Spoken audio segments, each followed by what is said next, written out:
He invited his ex-wife to watch him marry someone else. Seated in the back row, entered through the servant's door, treated like a ghost. He thought he was writing the final chapter of her humiliation. He had no idea she was arriving with 3 5-year-old boys who shared his eyes, his jaw, his blood, and the power to bring down everything he spent 20 years building. If this story already has your heart pounding, stay with me until the very end.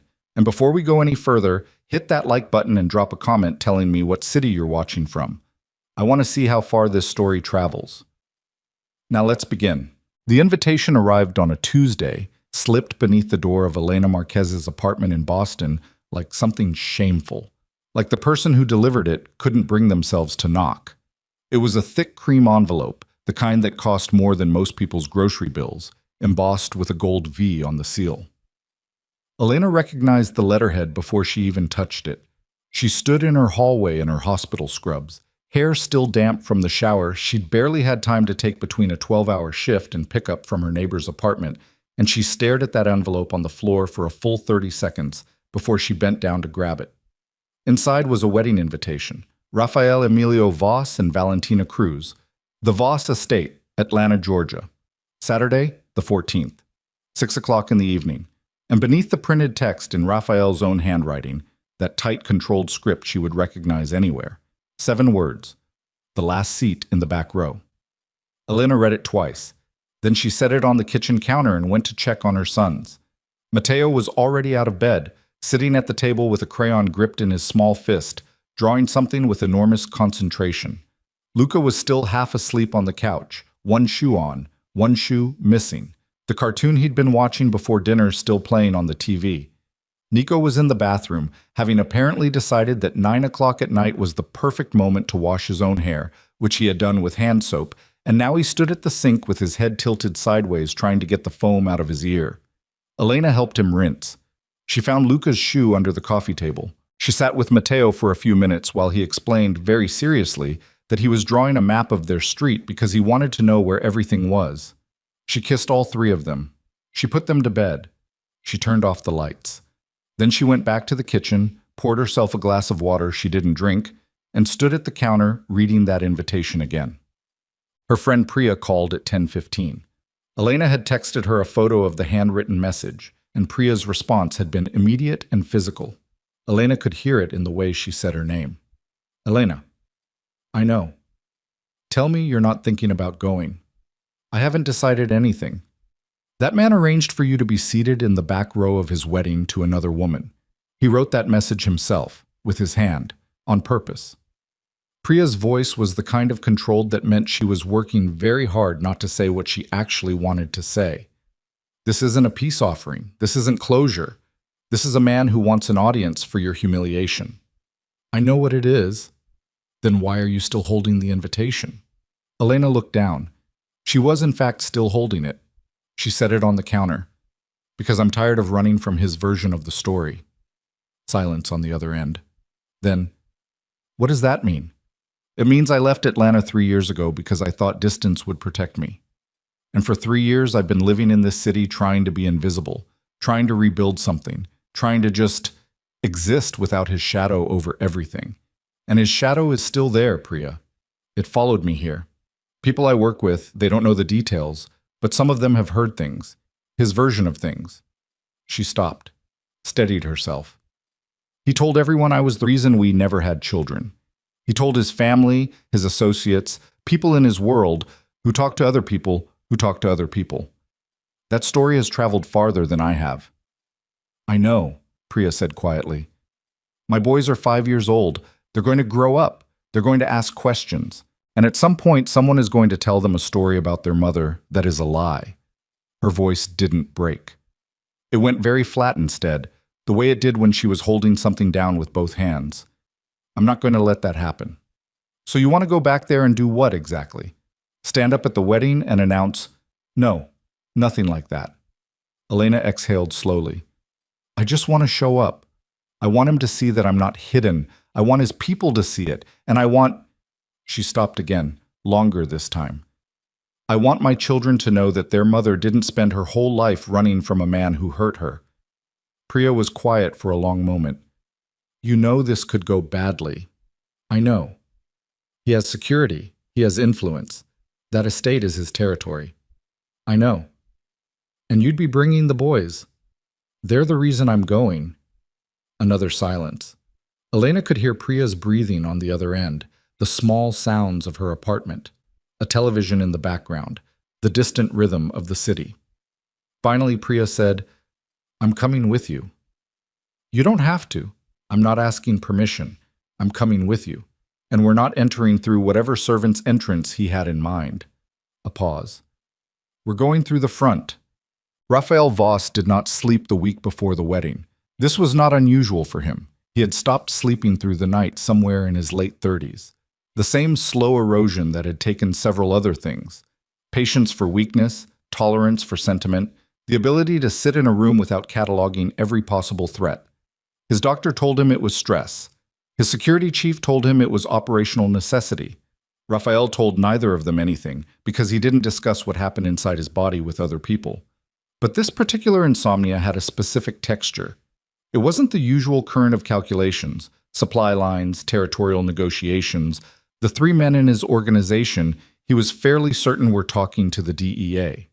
This was something older and more corrosive, a thing that lived in the part of him he had long ago bricked over and called managed. He kept thinking about Elena. Not the Elena who existed now, wherever she was. Boston, someone had told him, which struck him as an absurd city for her. Too cold, too academic, nothing like the woman he'd married. He thought about the Elena from before. The way she used to sit across from him at dinner with that particular expression, the one that said she was listening to something underneath what he was saying, reading the frequency behind his words. No one else had ever been able to do that. No one else had ever made him feel simultaneously seen and exposed, which were two experiences he had spent his entire adult life avoiding. He poured 2 fingers of bourbon at 2 in the morning and stood at the window of his study looking out over the grounds of the estate. 400 acres in the northern Georgia hills, high fence line, camera perimeter, men on rotating shift. His grandfather had bought the land with money that wasn't clean, and his father had built the house with hands that weren't innocent, and Raphael had inherited both the property and the methods without once questioning whether any of it was worth what it cost. It had simply always been this way. The Voss family did what the Voss family did, and the world made space for it, and that was the order of things. He had built an empire here. He had done things most men couldn't stomach to protect it. He had made decisions that could not be unmade. He had told himself, consistently and without flinching, that strength required the willingness to be merciless. And then 3 years ago, a doctor in a sterile office in Midtown had told him, very quietly and with a compassion Raphael immediately resented, that he was unlikely to father biological children. A rare condition. Not impossible, but unlikely. The doctor had used words like manageable and options and support resources, and Raphael had sat in that chair listening to his own heartbeat, slowing to something strange and distant while the man's mouth kept moving. He had not told Valentina about the diagnosis. He had not told anyone except Damien, and only Damien because Damien had been sitting in the car outside and had read Raphael's face when he came out of the building and had asked directly what was wrong. And in that particular moment, Raphael had not yet built the wall around it, so the truth had slipped out before he could contain it. Damien had listened without speaking. He had driven Raphael home in silence. He had never brought it up again. What Raphael had told everyone else was simpler and more efficient and caused the pain to land on a surface that wasn't him. Elena was the one with the problem. Elena's body was the one that had failed their marriage. Elena was the reason they had no children, and Elena was the reason the marriage couldn't survive. And Elena, fragile, ungrateful, too proud to accept her own limitations, had chosen to leave rather than face the truth. It was a clean story. It did what stories were supposed to do in his world. It established a version of events that no one had enough information to contradict. What he hadn't anticipated was that the story would follow Elena all the way to wherever she'd gone, that it would pursue her through whatever new life she was trying to build, that it would do to her what he had designed it to do, and that he would still be awake at 2 in the morning thinking about the expression on her face the last time he saw her. She hadn't cried. He remembered being surprised by that. She had stood in this house, in this hallway, with 2 suitcases, and she had looked at him with something that wasn't anger and wasn't grief, but was something adjacent to both, something that said, I see exactly what you are, and I am choosing to leave it here with you." Then she had walked out, and he had stood in the hallway, and he had felt for approximately 45 seconds like something had been taken from him that he had not agreed to give up. Then he had locked that door and never opened it again. The wedding invitation had been Valentina's idea, initially, some notion of closure, of demonstrating that there was no remaining wound. But Raphael had taken the idea and shaped it into something else. He had a gift for that, taking soft things and sharpening them. The invitation wasn't closure, it was architecture. It was the final frame of a story he was completing for an audience that needed to see it. He wanted Elena in that room. He wanted her to watch him stand at an altar with a woman who was beautiful and influential and eager to be there. He wanted her to sit in the back row. He'd been specific with his security team about that, very specific, and understand that this was where his world had placed her. At the margins. Invisible. No longer relevant. He told himself this was necessary. He told himself it was proportional. He told himself, finishing the bourbon in the dark study with the camera feed cycling through their silent rotations, that he felt nothing about Elena Marquez beyond the strategic satisfaction of closing a chapter. He didn't sleep until almost 4. Damien Cole had worked for Raphael Voss for 11 years, which was long enough to have watched the man become something different from what he'd been, and long enough to know that pointing that out was not something Raphael would receive well. He was 41, Damien, with a face that had been rearranged twice, once in a fight he hadn't started, and once in a car accident that wasn't an accident, and the kind of physical stillness that came from spending a decade in environments where sudden movement got people killed. He managed Raphael's personal security and a rotating team of 12 men. He knew the estate's camera network better than he knew his own apartment. He knew Raphael's habits, his schedules, his patterns of sleep and waking, and the specific way his shoulders changed when he was calculating something versus when he was genuinely angry. He had known, the moment Raphael pulled him aside to give instructions about Elena's arrival, that this was going to be a problem. "I want her stopped at the service gate," Raphael said. They were standing in the operations room on the ground floor of the main house, 3 days before the wedding. A satellite image of the estate grounds was pulled up on one of the monitors, and Raphael had drawn a route on it in red. The path Elena would be directed to take from the service entrance to a row of chairs in the far corner of the outdoor ceremony space. Isolated. Visible only to anyone who looked specifically for her.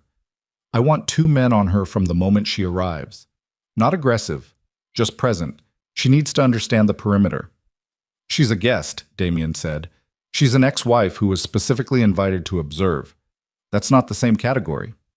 "You could have not invited her at all." Raphael looked at him. It was a particular kind of look, measured, flat, the kind that said the comment had been registered and filed under won't be repeated. Damien had learned to read those looks the way some people read weather. "The service gate," Raphael said again, specifically. "Make sure Marcus understands. Not the east entrance, not the side. The service gate. And if she refuses, she won't." He said it with the certainty of a man who had spent 2 decades being obeyed. "She'll be outnumbered, she'll be on my property, and she knows what my name means in this city." Damien looked at the red line on the satellite image. "What if she brings someone with her? A friend, maybe. Have them directed to the same section." He paused. "Keep it quiet. I don't want it to look like... I don't want her to be able to perform for anyone. No dramatic confrontation, just quiet redirection. She takes her seat, the wedding proceeds, she leaves, we're done." "And what does Valentina know about this?" Raphael didn't answer immediately. That was an answer. "Valentina knows Elena is coming. She doesn't need the operational details." Damien said nothing. He looked at the monitor. After a moment he said carefully, "When's the last time you talked to anyone who actually knew Elena? Not your version of events, not what got circulated. Her." Raphael's expression didn't change. "That's not relevant to the operational plan." "I'm not asking about the plan." "Then I'm not sure why you're talking." He tapped the satellite image once with one finger, the route highlighted in red. "Service gate, 2 men, quiet redirection. Do you need anything else from me?" Damien looked at him for one more second. Then, "No." He walked out. In the hallway, he stopped and pressed his back against the wall for a moment, staring at the ceiling, and thought about what he knew, what he had known for 3 years, what he had chosen to stay silent about, because silence in Raphael's world was sometimes the only form of survival available. He thought about the parking lot outside that doctor's office in Midtown. He thought about Raphael's face when he came out through those glass doors. He thought about Elena Marquez, who had been blamed, in front of Raphael's entire network, for a truth that belonged to someone else. He pushed off the wall and went back to work. But something in him had shifted, very slightly, in a direction he couldn't yet name. Elena told her sons they were going on a trip. Matteo, the oldest by 4 minutes, immediately wanted to know if they were going somewhere with a pool. Luca wanted to know if there would be good food. Nico said nothing, but watched Elena's face with the particular attention he always gave to things he wasn't sure about. He was the quietest of the three, the one who processed instead of reacting, and he could read Elena's expressions better than his brothers could, which sometimes unnerved her. "It's in Georgia," she told them, folding small shirts into a bag. "We're going to a big property. There will be a lot of people there." "Do we know the people?" Luca asked. "Some of them." "Are they nice?"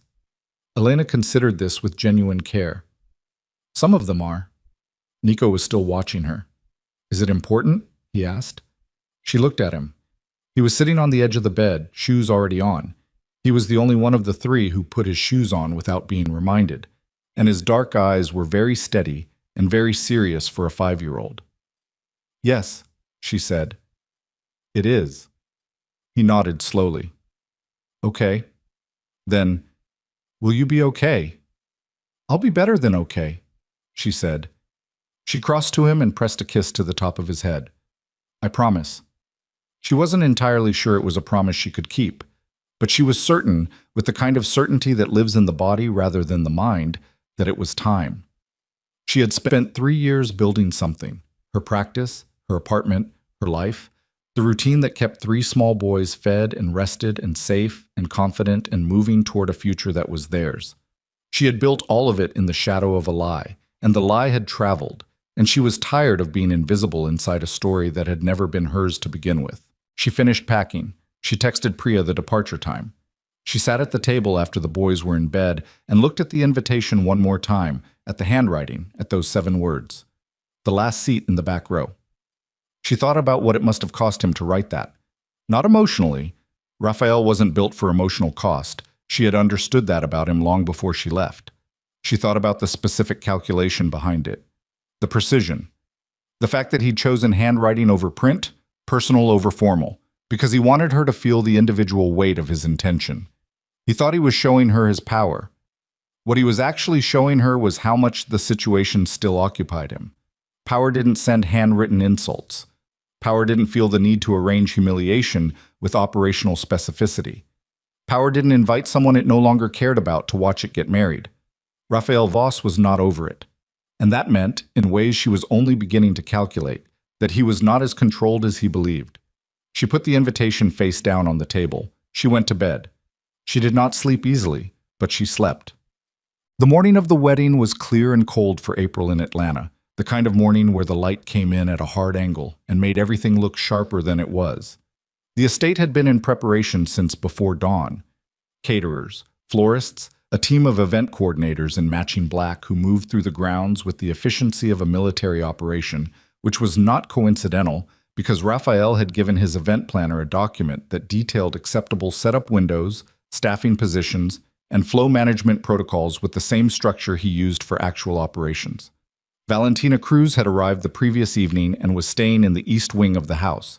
She was 32, with the kind of presence that professional beauty tends to produce. She had been photographed for enough magazine covers that she had developed an unconscious composure in front of attention, a way of inhabiting any room that was both natural and slightly performed. She was smart too, which was something people consistently underestimated about her because they got distracted by the other parts first.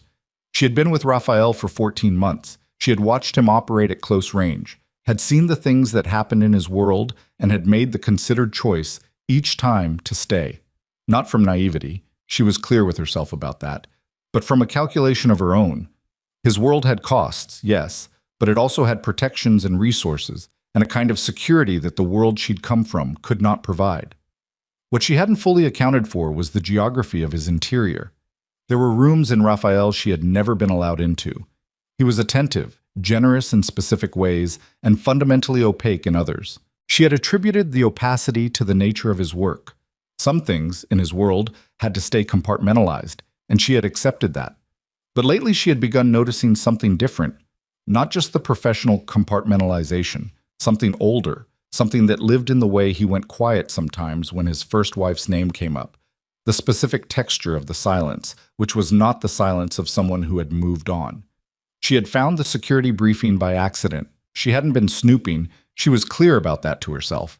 She had simply been looking for a folder on his desk that contained some vendor agreements he'd asked her to review, and the briefing had been in the same stack, and she had read the first page before she registered that she probably shouldn't. Subject: Arrival Protocols, E. Marquez, Service Gate, two-man escort, restricted seating. The language was operational, neutrally worded, exactly the kind of document Raphael produced for logistical management. But the subject was not logistics. The subject was a woman who had been his wife. Valentina had put the briefing back in the stack. She had found the vendor folder. She had gone back to the East Wing and sat on the edge of the bed for a very long time. She thought about the night, 6 weeks ago, when she'd asked Raphael directly about his first marriage. She'd done it carefully. She wasn't a woman who asked questions without purpose, and he had given her the version she'd heard before. They'd grown apart. They had wanted different things. There were medical complications that had put strain on the relationship. She had chosen to leave. Clean, concise. The story of a man who had dealt with something painful and resolved it, and continued forward. The security briefing didn't describe a resolved situation. A resolved situation did not require operational protocols. She sat on the bed in the East Wing and listened to the sounds of the estate. Voices outside, the distant thump of equipment being moved, the wedding being assembled like a set, and she thought about what she was about to walk into. Literally. In approximately 9 hours, she was scheduled to walk down an aisle and stand across from this man and say words that would not be undone easily. She needed more information. She picked up her phone and called the one person in Raphael's orbit she had decided to trust. Damien answered on the second ring. "I need to talk to you," Valentina said. A beat. "About what?" "I found the briefing. About his ex-wife." The line was quiet for a moment.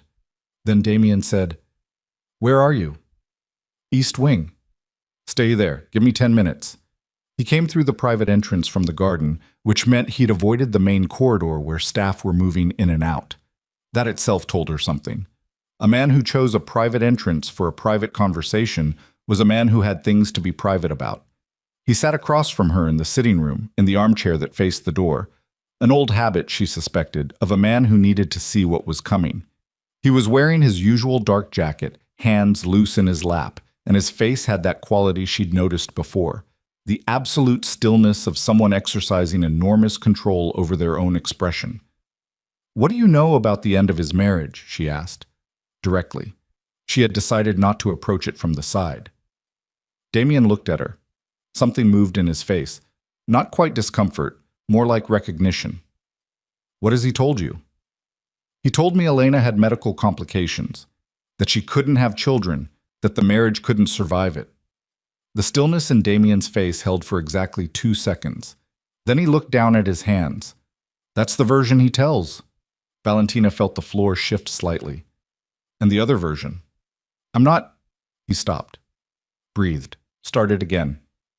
"There are things I know that aren't mine to put into a different person's story. I've stayed out of this for 3 years. She's coming here today." "I know." "He has a security operation plan to manage her arrival." "I know that too." He met her eyes again. "I put it together." "Did you have any reservations about putting it together?" Something shifted. Not much, but enough. "Yes." Valentina leaned forward slightly. "Damien, I am about to marry this man. I'm about to put my name next to his and stand up in front of 400 people and commit to his world. I need to know what I'm committing to." She paused. "Not the business. I understand the business. I mean, I need to know what happened to that woman." Damien was quiet for a long moment. The sounds of the estate drifted in through the windows. Caterers, the distant voice of an event coordinator, someone testing a microphone. The ordinary mechanics of a wedding being assembled. He looked at the door, then back at her. "The medical complication," he said slowly, "was his." Valentina didn't move. He got a diagnosis 3 years ago, before the marriage ended. He called it... He stopped again, started again. He couldn't accept it. What it meant for his image. What people in his world would say.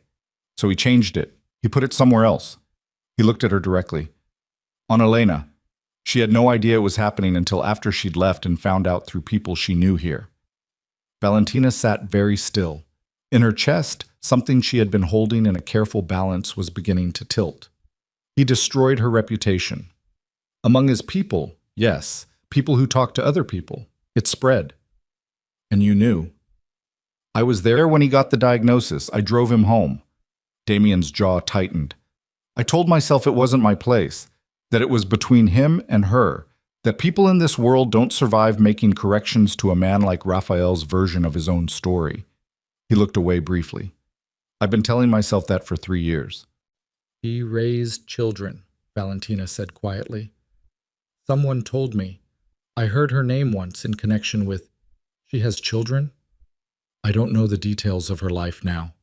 Valentina sat back. She looked at the ceiling for a moment. The microphysics of the past 14 months were rearranging themselves in her mind. Not shattering, not collapsing dramatically, just slowly resolving into a different picture than the one she'd been looking at. Raphael, precise and controlled and generous in specific ways, who went quiet when Elena's name came up. Raphael, who had designed a security operation for his ex-wife's arrival at his wedding. Raphael, who told her a story that omitted the structural fact. What would happen, she said carefully, if the truth came out today? Damien looked at her. Today specifically? 400 people, his family, his associates, his enemies, everyone he spent 2 decades building a reputation for. Damien was quiet. Then, it would depend on how it came out. If it came from you? He said nothing. But the look on his face said everything about what 3 years of silence cost. Valentina stood up. She smoothed her robe. She looked at Damien for a long moment, and in that look was not a question but an acknowledgement. The recognition that 2 people in this room were carrying the same weight, and that before the day was over, they were both going to have to make a decision about what to do with it. Thank you, she said, for telling me. Damien nodded. He left through the garden entrance. Valentina stood at the window and looked out at the estate. The white chairs being arranged in perfect rows, the arch being assembled with flowers, the machinery of the day. Raphael had planned assembling itself piece by piece in the morning light. She picked up her phone. She did not call Raphael. She thought about a woman she had never met, who was getting into a car somewhere in Boston right now, who was driving toward this estate with... What? Children? What was it she had heard?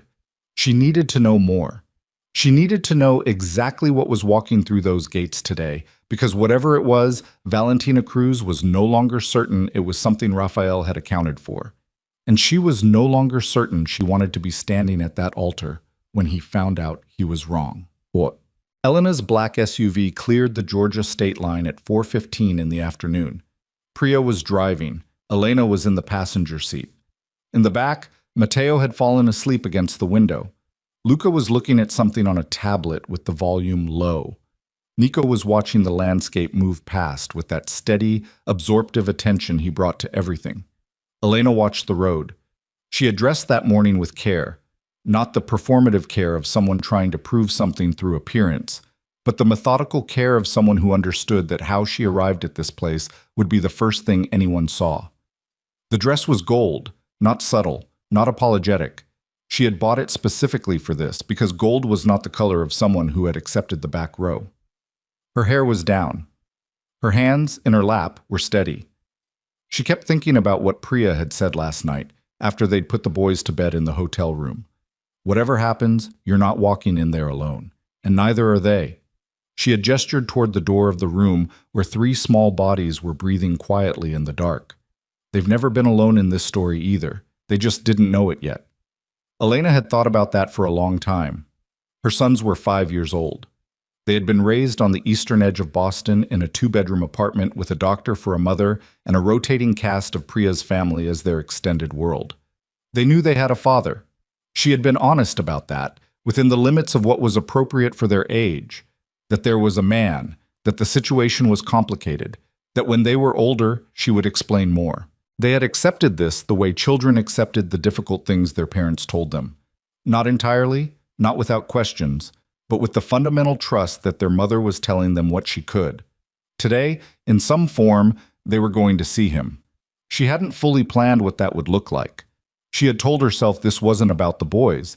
It was about her, about the truth, about refusing to remain invisible inside his story. But she was honest enough with herself to know that was not entirely true.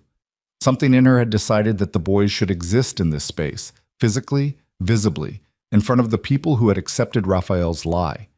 She couldn't name exactly what she wanted to come from that. She just knew that their presence was necessary in a way she felt in her chest rather than understood in her mind.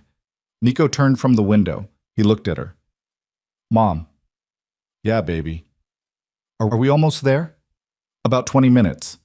He looked at her for another moment, then, your hands are doing the thing. She looked down. She was pressing her right thumb against her left palm, a habit she had when she was working through something. She stopped. I'm fine, she said. I know, Nico said. He looked back out the window. After a moment, I just wanted you to know I noticed. She looked at him in the back seat, this small person who had inherited, apparently, the particular gift of seeing through her, and something in her chest tightened and then released. Thank you, she said. The estate appeared on the horizon at 4:42. Even from the road, even before the gate, you could see the scope of it, the long fence line, the drive lined with trees that had probably been planted by someone now dead, the main house visible in the distance like a statement. Elena had been here before. She had lived here, briefly, in the early years of the marriage, before Raphael had moved them to the house in Buckhead that had felt more like neutral territory. She had always found the estate, its scale, its deliberate impressiveness, a little exhausting, the architectural equivalent of a voice that was always slightly too loud. She could see the service gate from the road. She could see the two men stationed there, in dark jackets, who were very specifically not looking casual. She also saw that the main gate, the one at the end of the long drive, the one that the caterers and the event vehicles were using, the one through which guests would logically arrive, was open. Main gate, she said to Priya. Priya didn't hesitate. She turned onto the drive. One of the men at the service gate started moving. Elena watched him in the mirror. He was speaking into a radio. She could imagine the conversation on the other end, could imagine, with reasonable accuracy, Raphael's voice when he got the call, the specific quality of his stillness when something didn't go according to plan. The SUV moved up the long drive. Matteo woke up. He looked out the window at the trees, the estate, the white tents visible on the lawn. Is this it? He said. This is it, Elena said. Luca took out an earbud. It's big. Yes. Nico said nothing. He was looking ahead, at the house, with an expression Elena couldn't quite read, a watchfulness that was too old for his face. The SUV reached the top of the drive. A man in a dark jacket moved toward the vehicle, not aggressively, not obviously, but with purpose. Through the windshield. Elena could see the event space coming into view, the chairs, the arch, the guests already assembling, the whole production of Raphael's carefully designed afternoon. Priya put the car in park. Ready? She said. Elena looked at the man in the dark jacket approaching the driver's side. She thought about the service gate. She thought about 7 words in handwriting she recognized. She thought about 3 years in Boston and a story that had followed her there, and the 3 boys in the back seat who had never once chosen any of this, and who deserved, at minimum, to exist in the world as what they were. She opened her door. She stepped out onto the drive of the Voss estate in a gold dress, and the afternoon light caught her, and she stood very still for just a moment before she turned back to the car. Come on, guys, she said. Let's go. The back doors opened. 3 small boys stepped out onto the gravel. And somewhere inside the main house, a radio crackled, and a voice said something that made the man who heard it go very, very still. The radio crackled twice before Marcus Reyes answered it. He was standing 20 feet from the SUV, close enough to see the gold dress, close enough to see the woman's face, which was composed in a way that made him immediately uneasy, because people who were nervous looked nervous, and this woman did not look nervous at all. She looked like someone who had made a decision and arrived at the other side of it. Then the back doors opened. Marcus had been with Raphael's security operation for 6 years. He had seen things in those 6 years that required a particular relationship with shock. You either learned to metabolize it quickly or you didn't last. He had cultivated the fast metabolism. He could process most things within 2 seconds and produce an appropriate response. The 3 boys standing on the gravel of the Voss Estate Drive took him longer than 2 seconds. They were identical. Not similar. Identical, the way that made you look twice and then a third time, certain that some trick of light or perception was responsible. 5 years old, maybe, with dark hair and the kind of dark eyes that in another context, in a different face, on a man Marcus had spent 6 years working for, would not have required any processing time at all. He pressed the radio. "We have a situation at the main gate." "Define situation," came the response from the operations room. Marcus looked at the boys. He looked at the woman in the gold dress, who was watching him with the patience of someone who had anticipated this moment for a long time. "Get Damien, right now." Inside the main house, in the room off the east corridor that had been designated as the groom's preparation space, Raphael was standing at a mirror adjusting his tie when his phone buzzed. He didn't check it immediately.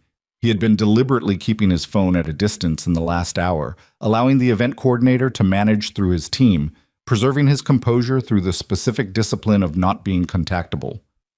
The wedding was running on schedule. The guests were assembling. Valentina was in the East Wing preparing. Everything was proceeding. The phone buzzed again. He checked it. The message was from Marcus. "She's here. Main gate. You need to see the footage." Raphael's hand stopped moving. He looked at himself in the mirror for exactly 1 second. Then he picked up the phone and called the operations room. "Feed me the main gate camera," he said. The image came through on his phone, grainy but clear enough. The black SUV. Elena, standing on the drive in a gold dress that he registered peripherally as a statement he hadn't anticipated. The woman beside her, a friend, someone he didn't recognize. And then the back of the vehicle, and 3 small figures stepping out onto the gravel. And Raphael stood in the preparation room with the phone in his hand and felt something happen to his chest that he did not immediately have language for. He enlarged the image. He looked at the boys. He looked at them for a long time. Then he set the phone face down on the table, very carefully, the way you set something down when you don't trust your hands. He stood at the mirror. His reflection looked back at him. His tie was still slightly off. He left it. Damien reached the main gate in 4 minutes. He came around the side of the house at a controlled pace that wasn't quite a run, but communicated urgency to anyone watching, which was a skill he had refined over years in environments where visible panic was its own kind of liability. Elena saw him coming.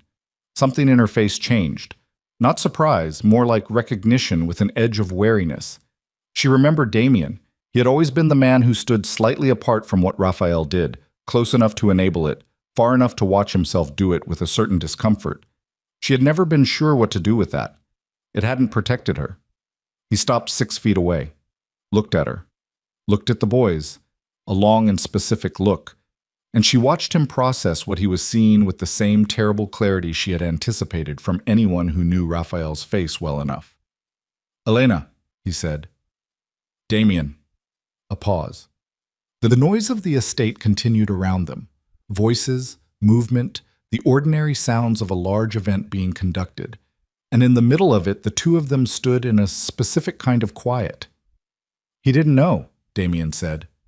It wasn't quite a question. "No," she said. "He didn't." Damien looked at the boys again. Matteo had found a pebble and was examining it with concentration. Luca was looking at the main house with open curiosity. Nico was watching Damien with that level, unblinking attention he gave to things he was assessing. Damien looked back at Elena.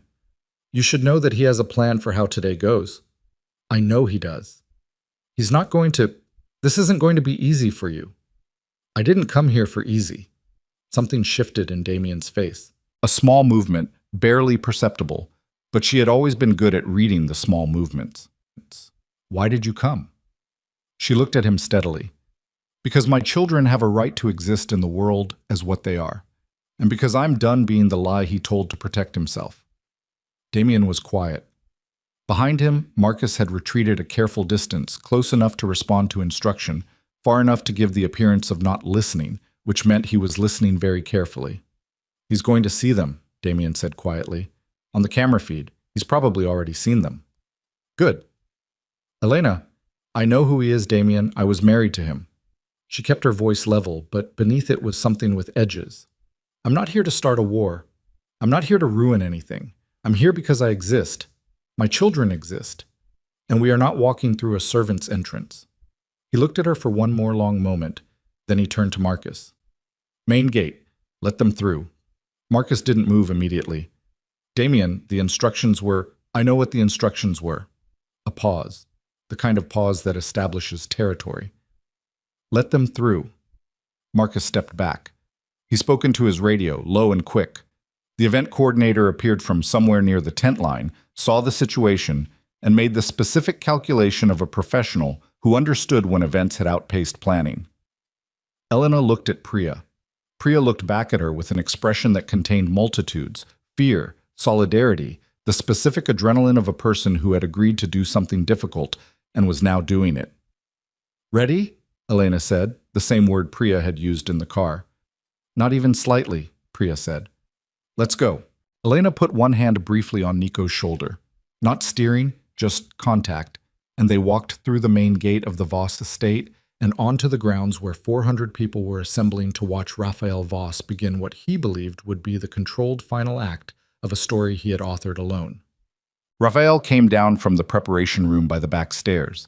He moved through the house with the specific efficiency of a man who had learned to perform composure in situations where composure was a survival requirement, and he had been performing it for so long that the performance had become structural.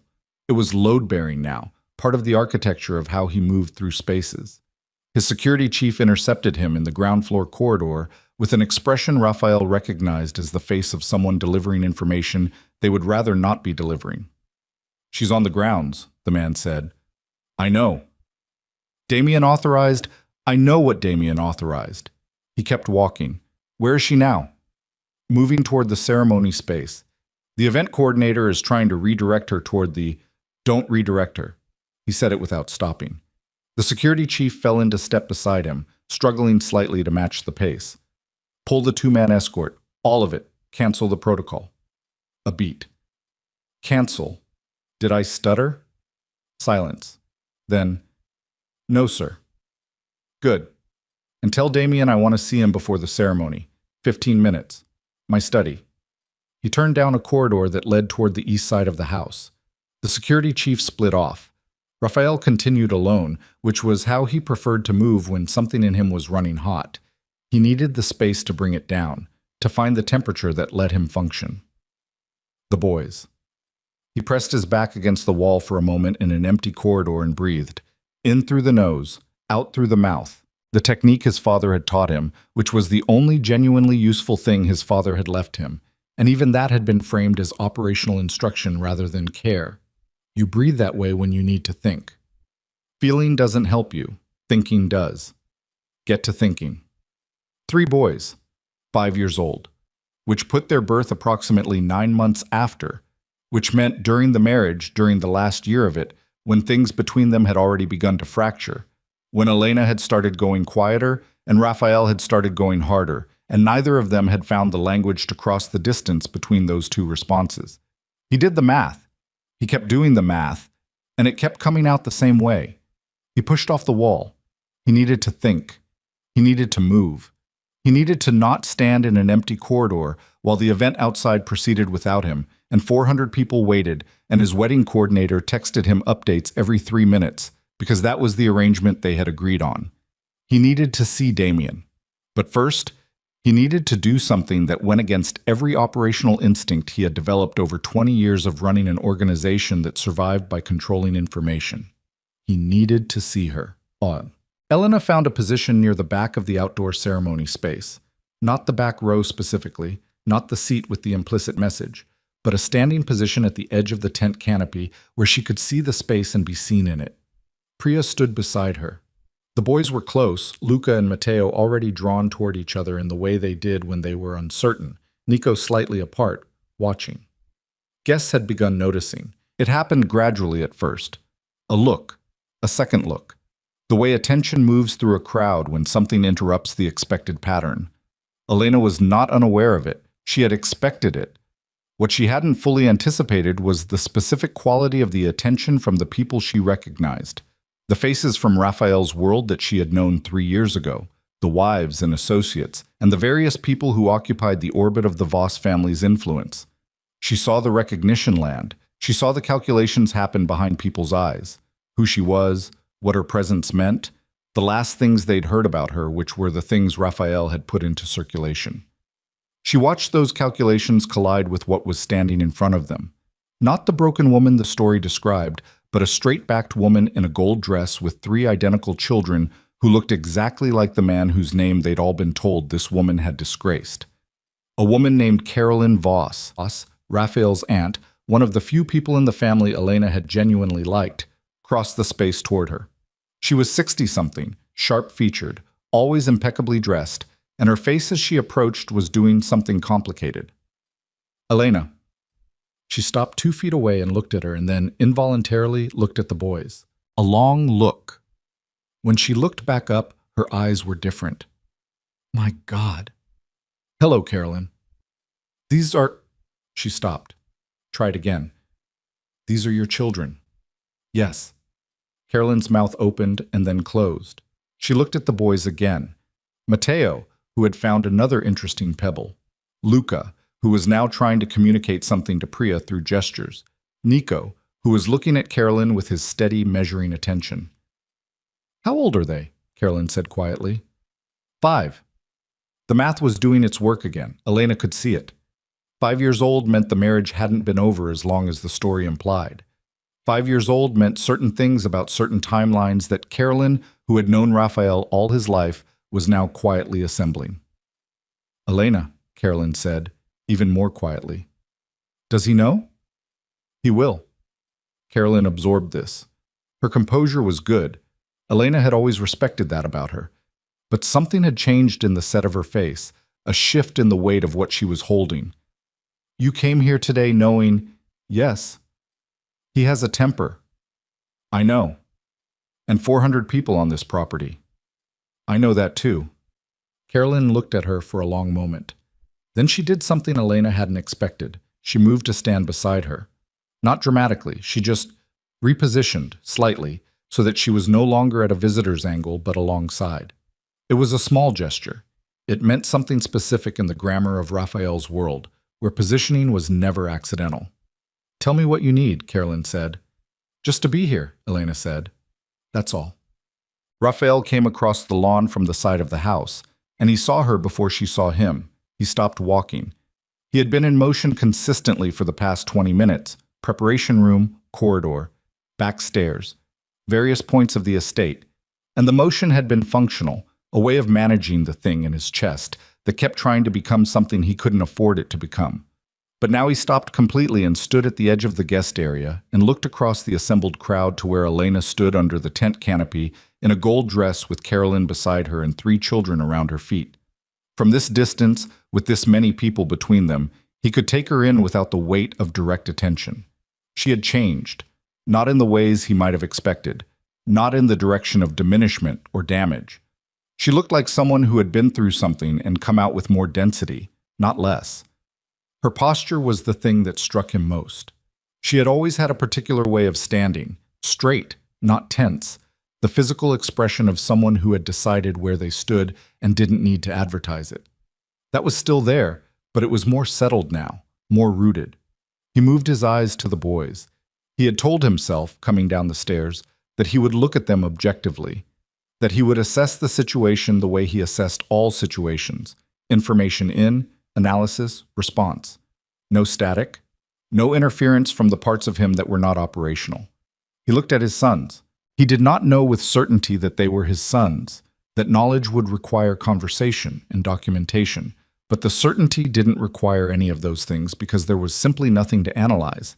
There was only the fact of 3 faces that shared his jaw and his eyes, and the particular angle of the brow that his own father had and his grandfather before him.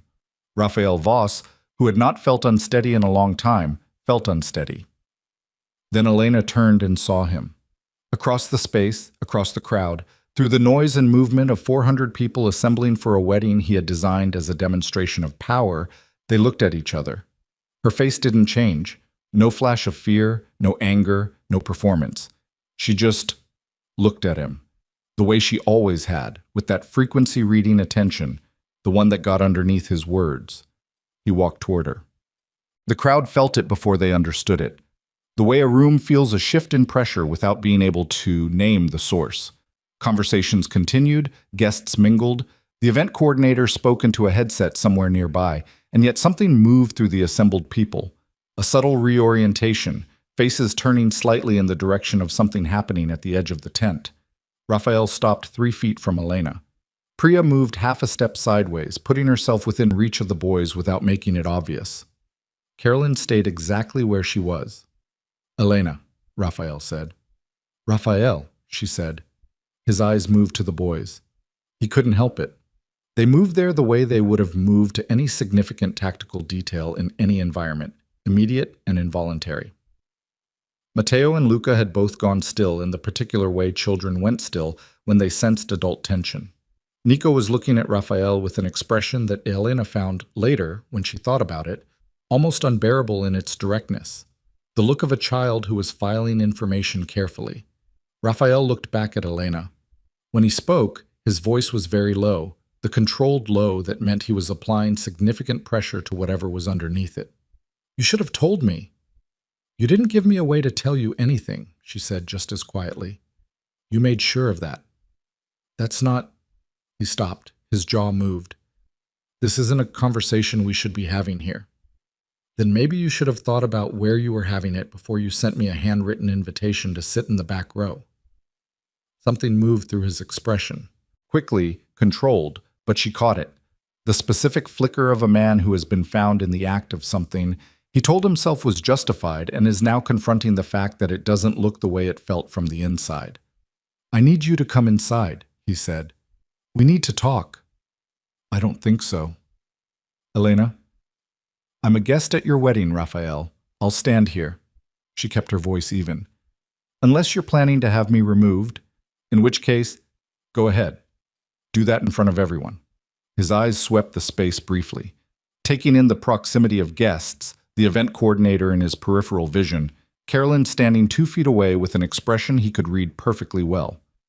He understood the geometry of the moment with the speed he brought to operational calculation. She had chosen this position deliberately. She had chosen this visibility deliberately. For the first time in a very long time, someone had set the terms before he arrived. We need to have a conversation, he said again, tightly. I agree, she said, but not somewhere you control alone. A beat. A long one. The specific length of a man deciding whether to push. Tonight, he said. After. That's your call, she said. I'm not leaving until the ceremony is over. He looked at her. She looked back.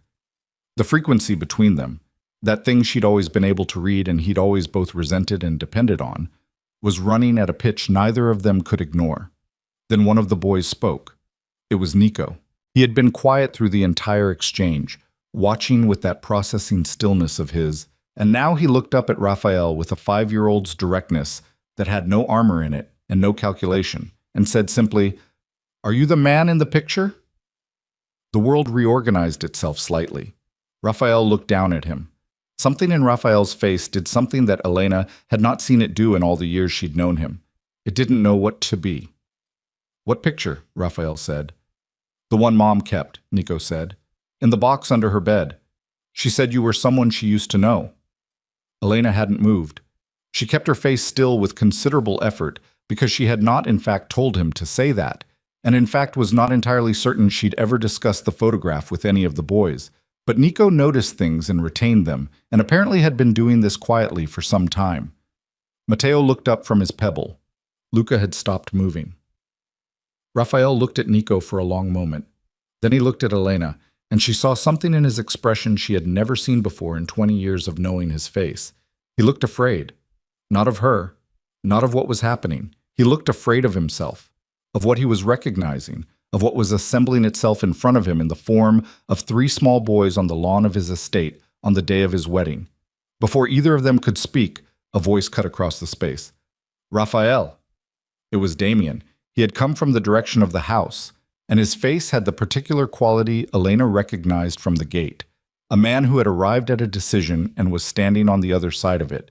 And the side he was standing on was not comfortable, but it was the one he'd chosen. He stopped at the edge of the group. He looked at Raphael. "I need to talk to you, before the ceremony." "Not now," Raphael said. "Now," Damien said. "It's important." "I said not, but it's about the diagnosis." The word landed like a stone hitting still water. Raphael's entire body went still.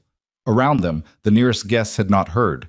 The distance was sufficient, the ambient noise of 400 people providing cover. But the small group within the geometry of the tent canopy heard it, and the words sat in the air between them with a specific density. Elena watched Raphael's face. She watched him understand in real time what Damien saying that word in this context and with this timing meant. She watched him understand that Damien, who had kept his silence for 3 years, had apparently decided that this was the day the silence ended. Raphael looked at Damien with an expression that could have cut glass. Damien looked back at him without flinching. "My study," Raphael said, very quietly. "Wherever you want," Damien said. "But we're having the conversation." And across the lawn, in the east wing of the house, a woman in a white dress stood at a window she had drifted to without quite meaning to, and watched the geometry of the scene below. The gold dress, the man in the dark suit, the 3 children, and the stillness at the center of it all, and understood, with a certainty that settled in her chest like something heavy and final, that the wedding she was dressed for was not going to happen the way anyone had planned. Valentina Cruz turned away from the window. She sat down on the edge of the bed. She looked at the engagement ring on her left hand for a long time. Then she picked up her phone and made a call that had nothing to do with the wedding. In Raphael's study, with the door closed and the sounds of the estate muffled behind thick walls, Damien sat across from the man he had worked for and protected and enabled for 11 years and said the thing he had not said for 3. "I'm done keeping it." Raphael stood at the window with his back to the room. He was looking at the grounds, at the ceremony space, the guests, the white arch with its flowers. His hands were clasped behind him, with the controlled stillness of someone who was not allowing their body to express what was happening inside it. "You're choosing an interesting moment," Raphael said. "I've been choosing bad moments to not say it for 3 years," Damien said. "Today seemed like the one I couldn't survive adding to the list. She came here to blow this up. She came here because you invited her." A pause. "You invited her, Raphael. You wrote that message. You set up the service gate protocol. You designed this. And then she showed up in a way you didn't design, and now you want to call it sabotage." His voice was steady, but there was something in it that hadn't been there before. A friction, an edge. "The boys are yours." "I don't know that." "You looked at them, you know." Silence. Raphael's shoulders moved slightly. A breath, controlled. The technique from his father. "You told me in a parking lot in Midtown that you couldn't have children," Damien continued. "And then Elena left. And then you told everyone that she was the one with the problem. You did that. I watched you do it, and I said nothing, and I have to live with that. But I'm not going to stand in this room and watch you." He stopped, recalibrated. When he continued, his voice was quieter but no less direct. "She raised 3 children alone. She built a whole life while you were telling everyone she failed. And those children are out there on your lawn, and they have your face, and you are 20 minutes from walking down an aisle with a woman you haven't been honest with about any of this." Raphael turned from the window. His face was the flattest she had ever been. All the performance stripped out, the composed authority absent, leaving something more elemental. Not anger, not yet, though that was in there somewhere. Something that looked, uncomfortably, like a man seeing himself. "What are you telling me to do?" he said. "I'm not telling you anything," Damien said. "I'm done telling you what to do. I'm done managing information to protect decisions you made badly." He stood up. "I'm letting you know that if you walk out that door and proceed with this wedding and do whatever you're planning to do about Elena and those boys, you're doing it knowing that I know the truth and knowing that other people are going to know it too before this day is over. Are you threatening me?" "I'm telling you where I stand." Raphael looked at him for a long time. The sounds of the estate filtered through the walls. A microphone check, a voice counting, the machinery of the event continuing in ignorance of what was happening in this room. 11 years, Raphael said. Yes, Damien said, and this is how you use them. I'm not using them, I'm finishing them. He walked to the door. His hand on the handle, he stopped and looked back once. She's not here to destroy you, Raphael. She told me that at the gate. She's here because her kids have a right to exist in the world without being built on a lie you made for yourself. He opened the door. The rest is your decision. He left. Raphael stood alone in his study. Outside the window, the ceremony space was filling. The guests were taking their seats. The event coordinator was visible in the distance, moving with the contained urgency of someone managing a schedule. The white arch stood at the far end of the rows of chairs, floral and deliberate, the physical form of the story Raphael had designed. He looked at it for a long time. Then he looked at his own reflection in the dark glass of the window frame. His face, his jaw, the architecture of his features that had shown up in 3 small boys on his lawn. And for the first time in a very long time, Raphael Voss had no operational response to what he was looking at. His phone buzzed. A message from Valentina.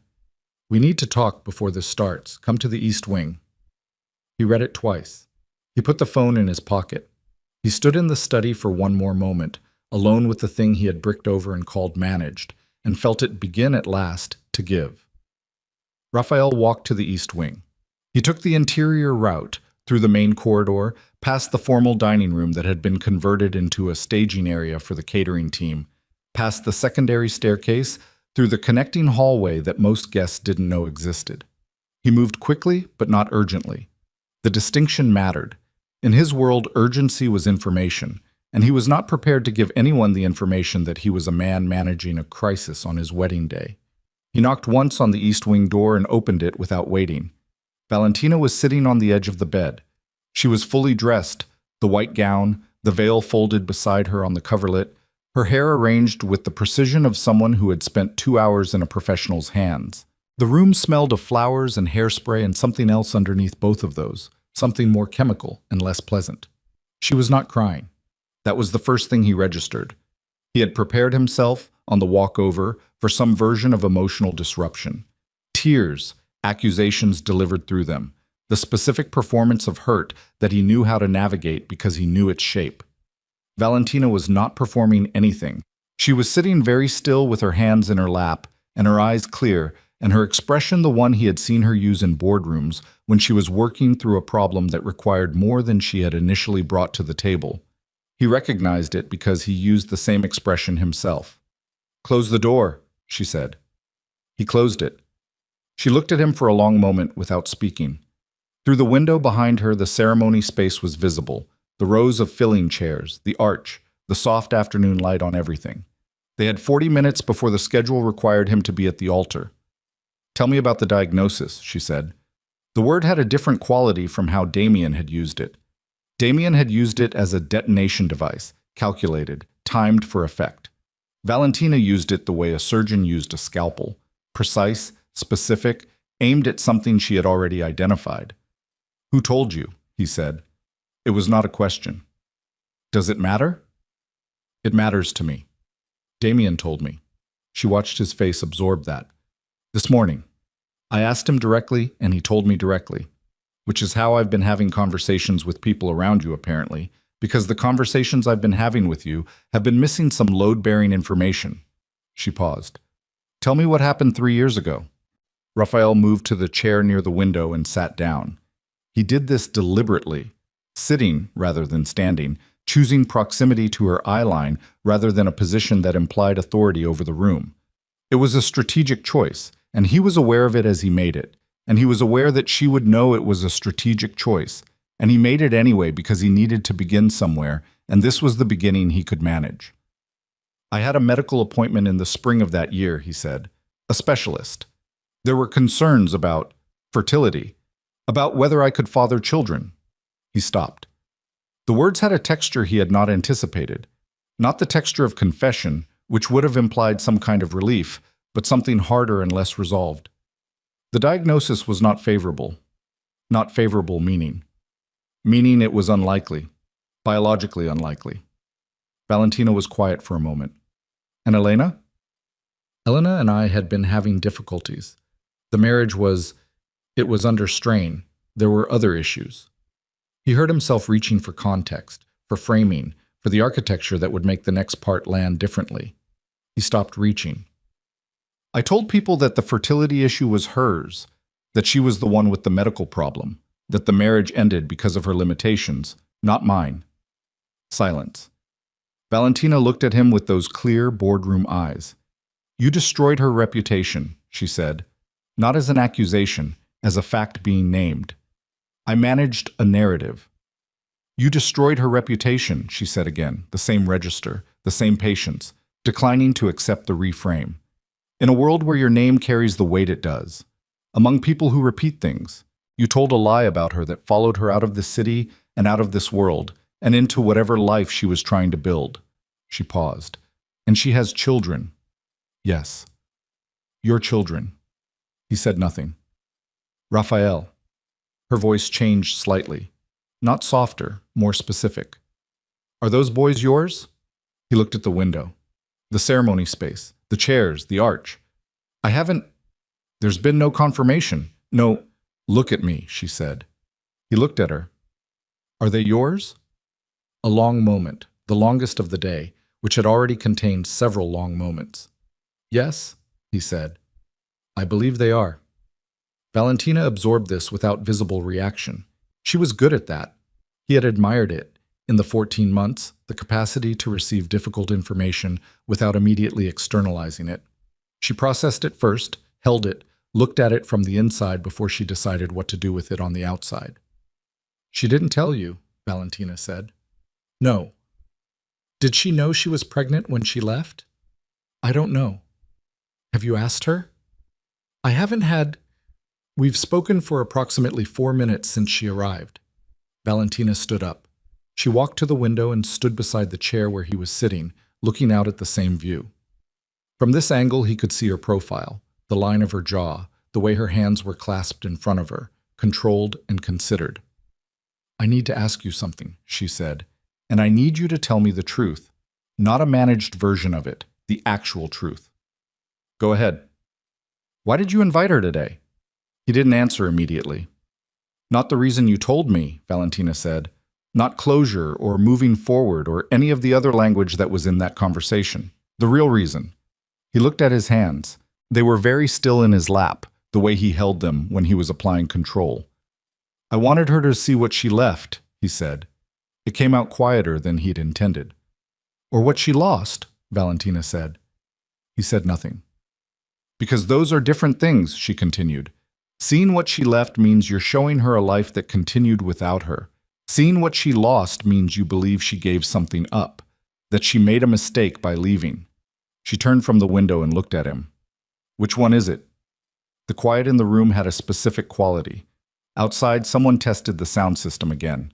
A note, held and released. The event continuing on its schedule, unaware. Both, he said. Valentina looked at him for a long time. Her expression had moved somewhere he hadn't seen it go before. Not anger, not hurt exactly, more like the face of someone arriving at a destination they had suspected was coming and were now standing at. You're still in love with her, she said. I'm not saying it as an accusation. I'm saying it because I think you need to hear someone say it out loud, because you have clearly been refusing to say it to yourself. Her voice was even, not unkind, the voice of someone delivering a diagnosis of their own. You invited your ex-wife to your wedding not to show her your power. You invited her because you can't stop thinking about her. You designed this whole thing, the seating, the entrance, the operational protocols, because you needed to see her face when she saw you with someone else. And she showed up with your children, and it has broken something open in you that you have been holding shut for 3 years. Raphael stood up. He moved to the other side of the room, not aggressively, just needing the distance, needing to not be sitting while this conversation occurred. He stood near the dressing table and looked at the surface of it, the scattered cosmetics, the veil beside the mirror, the ordinary material of a day that had been designed to be one thing and was becoming something entirely different. That is not why I invited her, he said. Then tell me why. With specific words. Not framing, not narrative management. Tell me the actual reason. He turned and looked at her. She was standing near the window in her wedding dress, and her expression was the clearest thing in the room. Clearer than his thoughts, clearer than anything he'd managed since he'd seen that camera feed. He opened his mouth to speak, and then the door opened. It was Marcus, and his face said something had happened that could not wait. "I apologize," Marcus said, and he looked genuinely sorry to be standing in this doorway at this moment, but not sorry enough to leave. "There's a situation in the ceremony space. You need to know about it now." Raphael looked at him. "What situation?" "Carolyn," Marcus said. "She's talking. To people. Specifically to the Mercer Group and to the Delaney family and to Senator Holt's people." He paused. "About the boys. About what she saw when they arrived." Raphael went very still. "She's telling them," Marcus said carefully, "that the children look like you, and she's asking questions. Specifically, she's asking who knew about Elena's medical situation when the marriage ended, and she's asking whether anyone has documentation, and she's—" He stopped. "She's building something, sir, in front of the guests." Valentina had turned from the window. She was watching Raphael's face. Raphael said nothing for 3 seconds. Then, "Where is she now?" "Still in the ceremony space, north edge of the tent. She has maybe 8 people with her." "Who's Damien with?" "Last I saw, he was near the main gate." "Get him to Carolyn, quietly. Don't make it look like containment." His voice had shifted. The tone he used when he was operating, stripped of everything personal, purely functional. "Tell him I want her redirected inside, politely, not forced." "Yes, sir." "And find out who else she's talked to. I need a list." Marcus left. Raphael stood for a moment. Then he turned to Valentina, and when he looked at her, something had shifted in his expression. Not what she'd been seeing for the past 10 minutes. Not the stripped-down rawness of the man who had said both in a small, specific voice. This was the other thing. The thing underneath the rawness. The thing that had always been underneath it. The mechanism that had built the empire and told the lie and designed the service gate protocol. "I need to handle this," he said. "Yes," Valentina said. "I can see that." "We can finish this conversation after." "No," she said. "We can't." He stopped. She looked at him. She was very composed, standing in her wedding dress with her hands at her sides. And the composure was real. He could read the difference between performed and real. He'd made a science of it. This was real. The composure of a woman who had arrived at something and was standing in it. "You just switched," she said.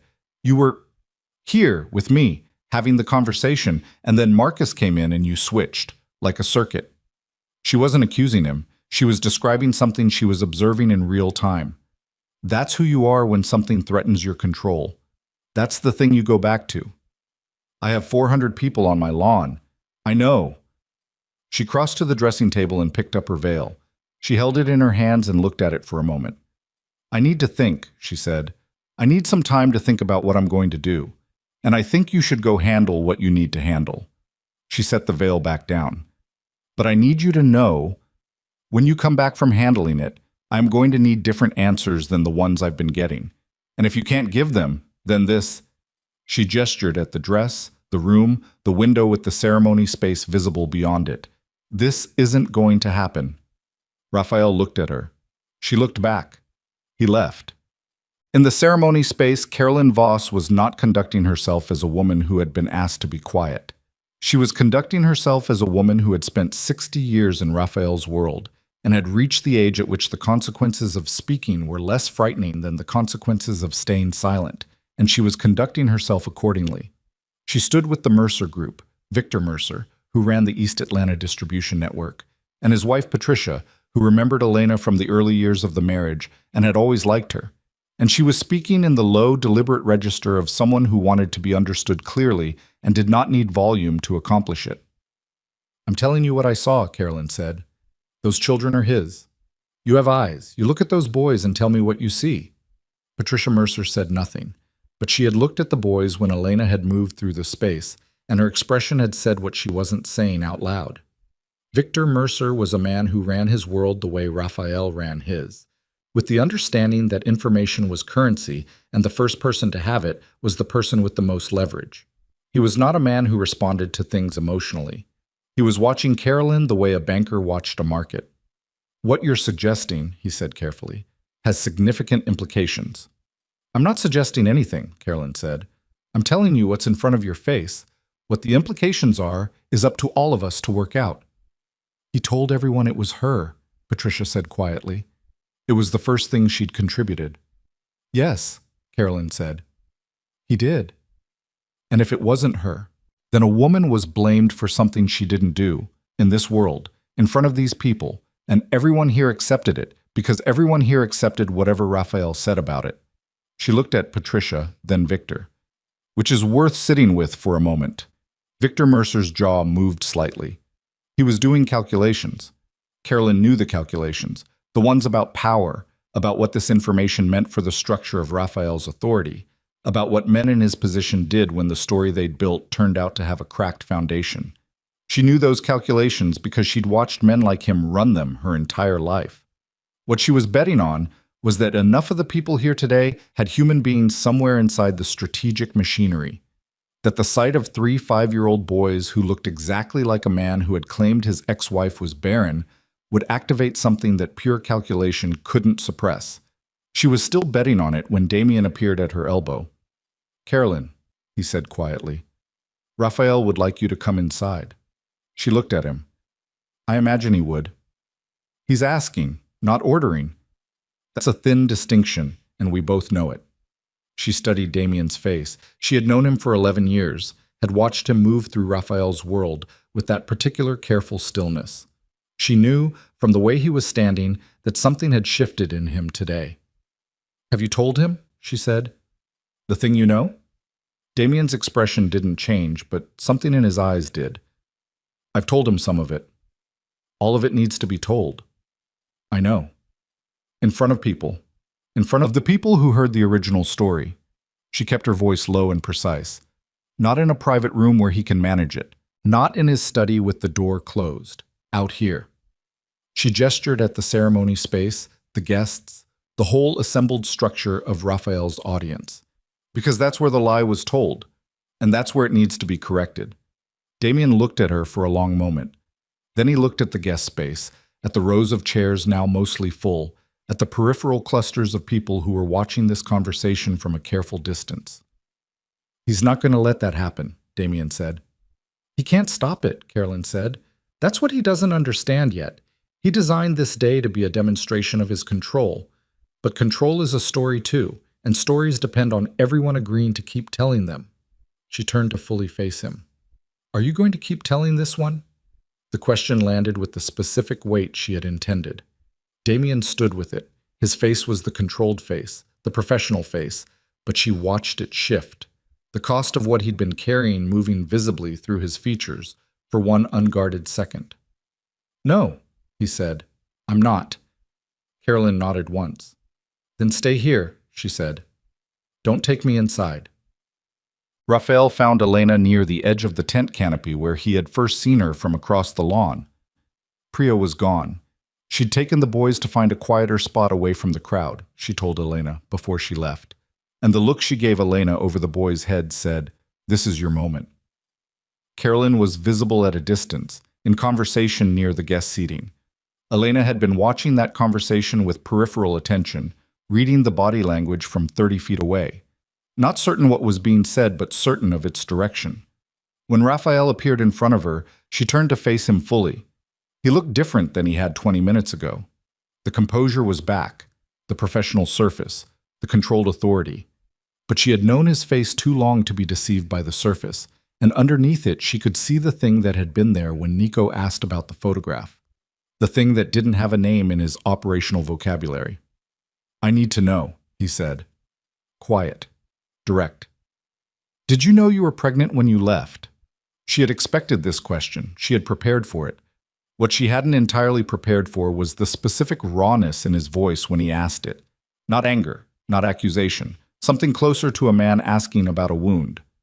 "No," she said. "I found out 6 weeks after." He absorbed that. "And you didn't tell me." "You had been telling people for 6 weeks that I was the one who couldn't have children," she said. "You had told your family, your associates, people in your network. It had already traveled." She kept her voice even, not because she didn't feel the anger. She felt it, It was there. She had been feeling it for 3 years. But because she hadn't come here to perform it, I found out I was pregnant, and I also found out what you'd been saying. Those two things happened within days of each other. And you decided to disappear. I decided to protect my children from a man who would use them to protect his image, the same way he used me. Something moved through his face. That's not... Elena, I would never have used my own. You used me, she said, quietly, precisely. You used me without hesitation, Raphael. You took a truth that belonged to you and you relocated it onto my body and my name and my entire identity in this world. And you did it with the same operational efficiency you use for everything else. She paused. So yes, I looked at the fact that I was pregnant with your children, and I looked at what you had just demonstrated you were capable of, and I made a decision. He said nothing. I want you to understand that I'm not here today because I want you to suffer, she said. I'm here because my sons are 5 years old, and they deserve to exist in the world without being built on a lie. And I'm here because I am not going to spend the rest of my life being the woman Raphael Voss blamed for his own diagnosis. I'll issue a correction, he said. The word sat between them for a moment, hollow in its inadequacy. He seemed to hear it that way himself. There are people I can call, things I can say to correct what was communicated. You can't unsay what you said to people in this world, Elena said. You know that. You know exactly how information works here. You knew it when you said it. He looked at her. I was a man who operated in a world where admitting fault was structurally dangerous, where the acknowledgement of weakness was indistinguishable from invitation, where the posture of authority was not optional but essential. She watched him stand in that structure and feel, for possibly the first time, how heavy it was. What do you want? He said. I want my name back, she said. Publicly. In front of the people who heard the original story. Elena, I know what you're going to say. What am I going to say? That you can handle it quietly, that you can make calls, send word through the right channels, have the story corrected discreetly, that public acknowledgement in front of your people on your wedding day is something you can't, something that would cost too much for your world to absorb. She tilted her head slightly. Am I wrong? He said nothing, which was the answer. My name in front of those people, she said again. Or my children and I leave, and whatever story gets told about today, I will not correct it. The threat was clear. The implication was clear. That the story Carolyn was apparently already building would have no counter-narrative from Elena, would simply proceed in whatever direction it went, uncontained. In his world, uncontained information was the most dangerous kind. You came here to do this, he said. It wasn't accusation exactly. It was something between recognition and something bleaker. I came here to exist, she said. Everything else is responding to what you put in motion. He looked at her for a long time. Then he looked over her shoulder at the ceremony space, the guests, the arch, the machinery of the day. His jaw was tight. His hands were very still at his sides. And then one of his security team appeared, moving at a pace that said urgency, and the look on the man's face said whatever was happening had already started. Sir, the man said, low and fast, you need to see this. Damien is in the ceremony space. He's talking to the Mercer group, to the Delaney people. I don't know exactly what he's saying, but it's drawing a crowd. He stopped, looked at Elena, looked back at Raphael. It's drawing a crowd, sir. Raphael's face did something Elena had never seen it do in 20 years. It went blank. Not the controlled blank of the operational mask. The blank of a man whose contingencies had run out. He turned and looked at the ceremony space. From where they stood, she could see it too. A cluster of people at the far edge of the seating area, dense, attentive, gathered around two figures she recognized from here as Damien and Carolyn. More people were drifting toward it. The event coordinator was visible at a distance, talking rapidly into a headset, the specific body language of someone whose schedule had just stopped being the point. Call the ceremony, his security man said. We can still, if you want to proceed, we need to. With what? Raphael said. His voice was very quiet. Valentina hasn't come out of the East Wing. The security man looked at him. Sir? She's thinking, Raphael said. The words carried something that in another man might have been called defeat, but in him sounded more like a man reading the topology of a place and understanding, for the first time, that he is lower than he thought he was. She's thinking about whether she wants to do this. He turned back to Elena. She was watching him with that steady frequency-reading attention. The truth, he said. It came out stripped of everything else. If I tell the truth in front of all of them, today, my authority in this world. I know what it costs, she said. Then why? Because it cost me more, she said, and I didn't choose it. The sound from the ceremony space was growing, not loud, not chaotic, just the particular sound of information moving through a crowd, the murmur and shift of a group of people who are learning something that is rearranging the furniture of what they thought they knew. Raphael stood between two things: the ceremony space, where Damien's voice was doing what Damien had said it would do, and Elena, who was standing in a gold dress with her hands at her sides and her face very still and waiting. His phone buzzed. He looked at it. Valentina. I'm coming out. Don't stop me. He read it twice. He stood very still with the phone in his hand. And somewhere in the back of the ceremony space, Matteo Marquette, who was 5 years old and had been watching the adults with the particular patience of a child waiting for something to resolve, looked up at his mother's friend Priya and asked, in a clear and carrying voice that happened to reach several nearby guests, in the way that children's voices sometimes did, without malice and without theater, "Is that man our dad?" The question dropped into the space like a coin into deep water. The guests nearest to him went quiet. The quiet spread. Raphael heard it from where he was standing. He turned and looked across the space at his son, who was standing with his brothers near the edge of the tent canopy, looking at him with dark eyes that were exactly his own, waiting with a 5-year-old's uncomplicated expectation for someone to give him the honest answer to a simple question. And in that moment, with the crowd going quiet around him, and Damien's voice audible in the distance, and Valentina's text on his phone, and Elena standing 3 feet away with 3 years of his lie between them, Raphael Voss reached the place where a man either becomes something different or becomes less than what he was. And he stood at that edge, on the most controlled day of his most carefully designed life, and felt the ground he had built his empire on begin, at last, to move. Matteo's question hung in the air above the tent canopy like smoke that wouldn't clear. The guests nearest to him, a cluster of 6, 7 people, the Delaney family and 2 of the Mercer associates, and a woman Elena didn't recognize who had been standing with them, had gone completely quiet in the way that people go quiet when they've heard something that recalibrates the room. It wasn't dramatic. It was the opposite of dramatic. It was the specific, terrible quiet of truth arriving in a form too simple to dismiss. A 5-year-old asking if a man was his father. Priya had put her hand on Matteo's shoulder. Not to silence him, it was too late for that, just the instinct to be close to him. Luca had moved against Matteo's side the way he always did when he felt the temperature in a room change.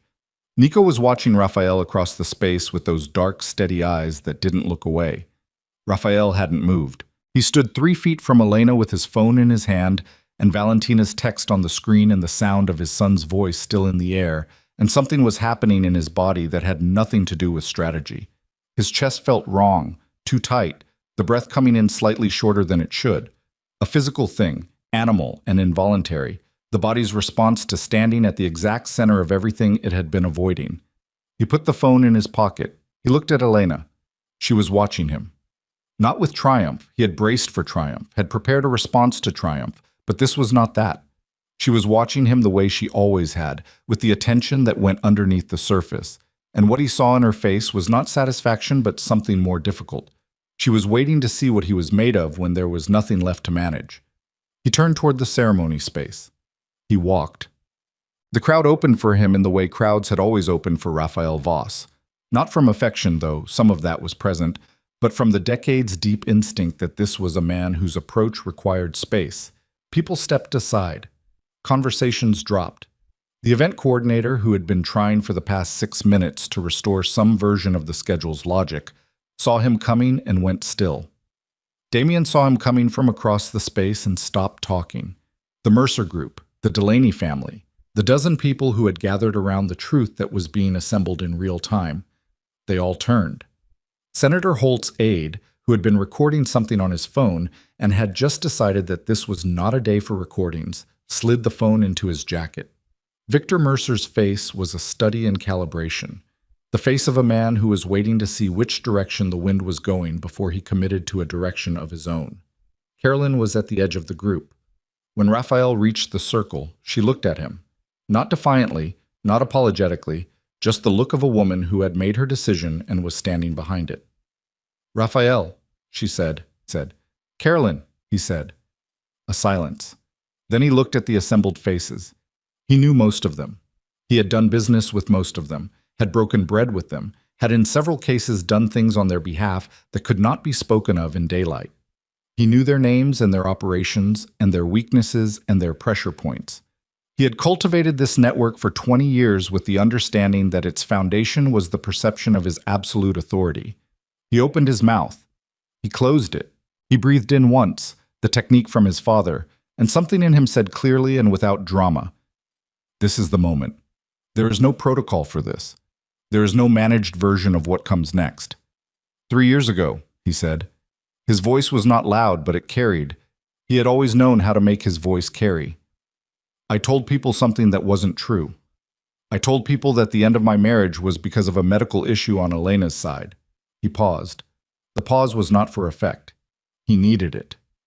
"The medical issue was mine." The silence that followed was a different kind of silence than Mateo's question had produced. That silence had been the quiet of shock. This silence was the quiet of a room full of people recalibrating an entire architecture at once. Victor Mercer's expression moved. One small degree. Carolyn looked at her nephew with something in her face that was not quite relief and not quite grief, but lived in the territory between them. "I was diagnosed with a condition that made biological children unlikely," Raphael continued. "I received that diagnosis, and I was unable."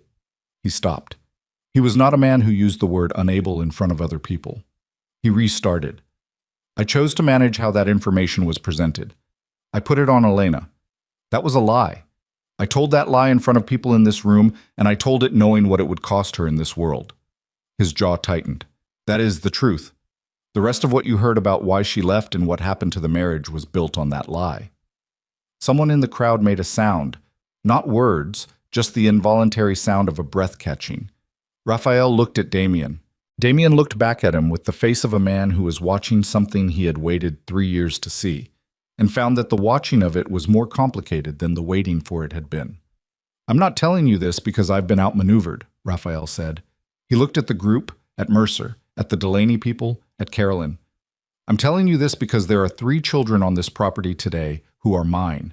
And whatever else I am not going to stand in front of them and tell another version of a lie that was wrong the first time." He turned and walked away from the circle before anyone could respond. Bots. I was 3 steps from the tent line when Eduardo Reyes stepped into his path. Eduardo was 63, with the build of a man who had been powerful once and maintained the frame of it even as other things had changed. He ran the northern Georgia corridor, supply, movement, the infrastructure that Raphael's entire eastern network depended on. He had been with the Voss family since Raphael's father's time. He was, in the careful language of their world, essential. He was also the man who had heard Raphael's original story 3 years ago and had repeated it, specifically, to 6 of his own associates with the authority of someone confirming information from the source. He looked at Raphael now with an expression that was not angry and not sympathetic, and was something Raphael recognized as the face of a man recalculating leverage. "That's a significant thing to say in front of these people," Eduardo said. "I'm aware. There are going to be questions about your judgment, about what else has been managed." "I imagine so." Eduardo studied him. "This affects our arrangement. Our arrangement involves the movement of product through 3 counties and has nothing to do with my marriage," Raphael said. His voice was flat and direct. "If you're telling me you're reconsidering based on my personal situation, say that clearly. I'm telling you that men in our world make decisions about who they trust based on a complete picture." Eduardo stepped slightly closer. Not threatening. Eduardo didn't need to be physically threatening. His size and tenure communicated threat without requiring it. "And the picture just changed. The picture got more accurate," Raphael said. "If you made decisions based on the old version, that's a problem with your information, not mine." Eduardo's eyes went narrow. "You're in a difficult position to be speaking to me that way." "I'm in the only position I have.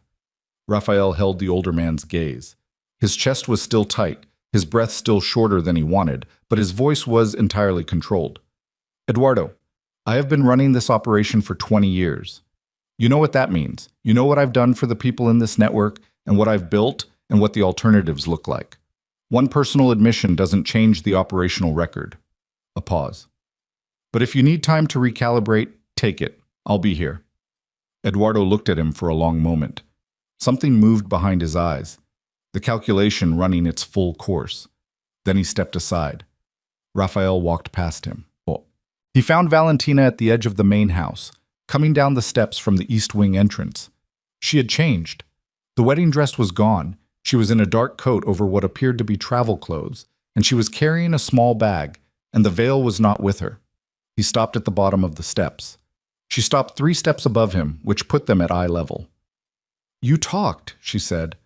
It wasn't a question. She had heard some of it, had been close enough to the open window of the East Wing. Yes. Was it enough? I don't know yet. She looked at him. Her eyes were clear and dry, and she looked like a woman who had made a decision and was already living inside it. I heard what you said, about the diagnosis, about the lie. She paused. It was the right thing to say. But, he said. She exhaled once. But you said it when it was the only thing left to say, when the walls had already come in, when your aunt was talking to your network, and your ex-wife was standing in your tent, and your son had just asked in front of everyone if you were his father. She kept her voice even. I need to know if you would have said it any other way. If the choice had been yours, on a day that wasn't already on fire. If you would have told the truth, when the truth still cost you something. He didn't answer immediately. He owed her the honesty of not answering immediately. I don't know, he said. She nodded, slowly. I appreciate that, she said, that you didn't say yes. Valentina, I'm not angry, she said. I want you to know that. I made choices in this arrangement too. I chose to stay with things I didn't fully look at. She came down the last 3 steps and stood on the path in front of him. But I can't marry a man who is still in the middle of becoming something. Not today. Maybe not at all. She looked at him steadily.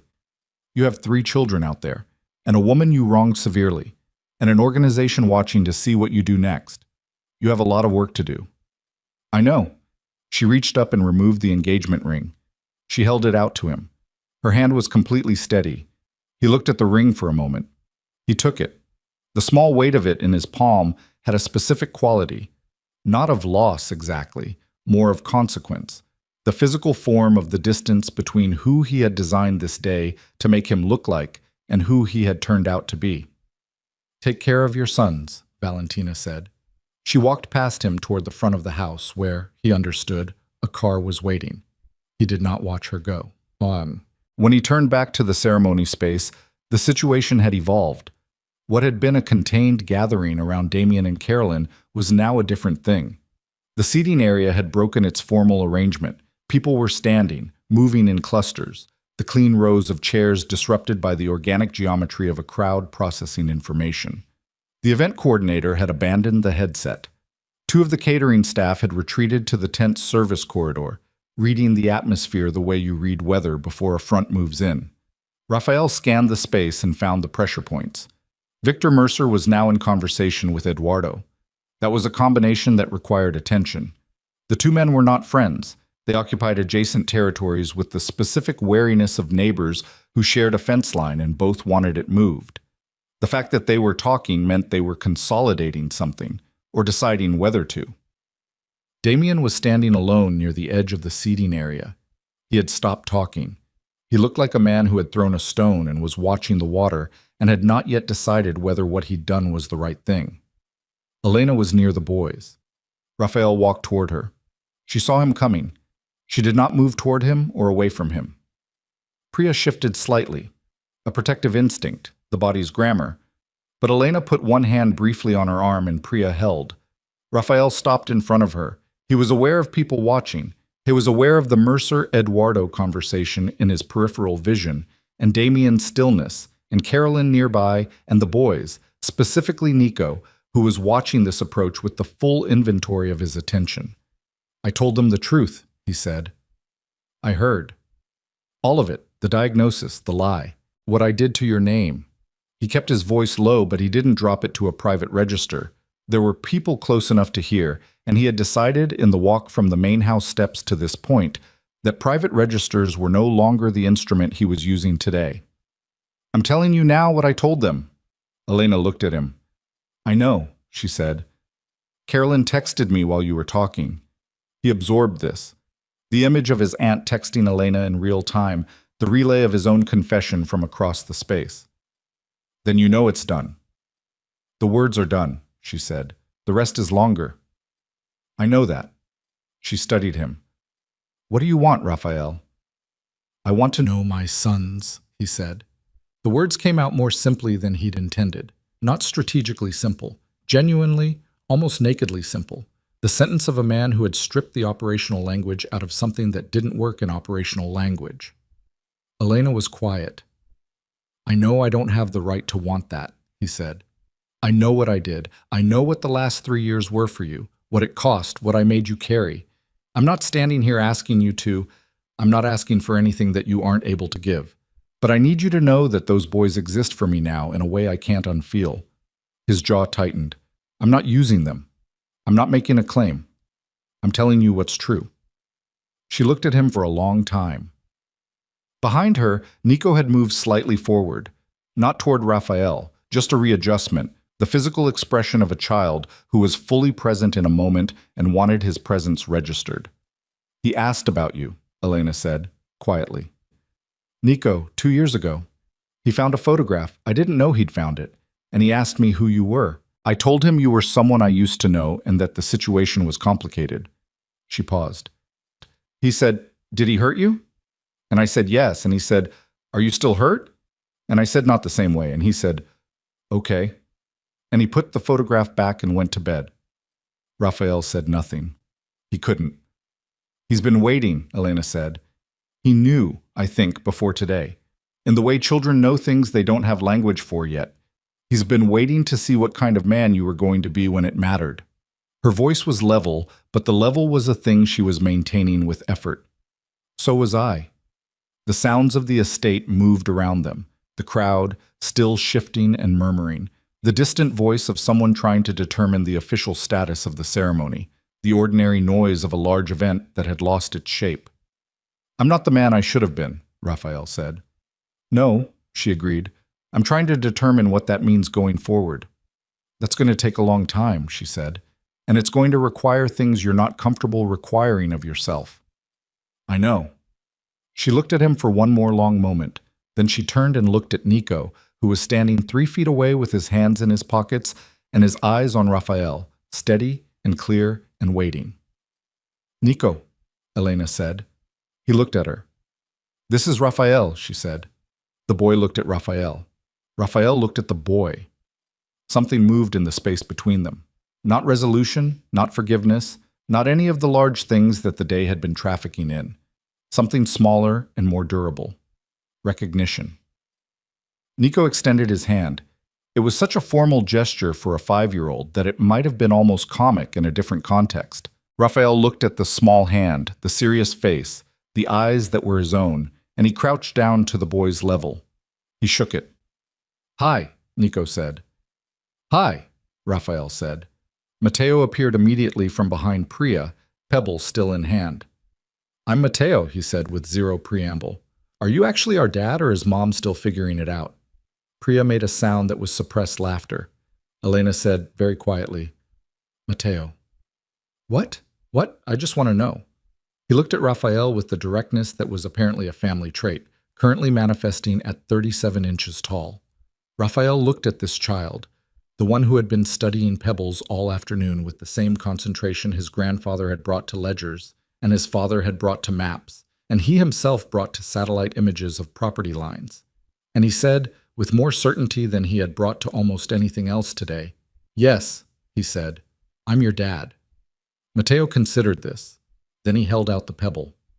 This one has 3 colors, he said. You can have it if you want. I have more. Raphael took the pebble. He held it in his hand alongside Valentina's ring, the small weight of both things, the 2 textures of what the day had cost and what it had given. And then Victor Mercer's voice cut across the space. Not shouting, but carrying, the voice of a man who had spent decades making himself heard in rooms full of other powerful men. Raphael. He stood up, turned. Mercer was walking toward him with Eduardo 2 steps behind, and the expression on Mercer's face was not the calibrating expression from before. It had resolved into something more specific, and it was not friendly. "We need to talk," Mercer said. "Now." Raphael handed the pebble back to Matteo. He looked at Elena once, a look that contained, in its brevity, everything that had not yet been said and would require much more time to say, and then he turned to face the 2 men who had just decided, together, that whatever Raphael Voss had done today required an answer that was not going to be comfortable. "All right," he said. He walked toward them. "Open." The conversation happened in the open, which was Mercer's choice, and Raphael understood the choice. An open conversation in front of the remaining guests was a public conversation, and public conversations in this world established records that private ones didn't. Mercer stopped 10 feet from the nearest guest cluster, close enough to be seen, far enough for the words to stay within the 3 of them. "You understand what you've done," Mercer said. It was not a question. "I told the truth," Raphael said. "Yes. You told the truth in front of 40 people who now know that you lied to all of us for 3 years. Eduardo's voice, level and precise. "That is not a private matter. What you said about your ex-wife was said on behalf of this organization's culture. It was repeated as information that came from you." "I know." "Which means our credibility was attached to it," Mercer said. "Which means we were used to distribute a lie." "Yes," Raphael said. "You were.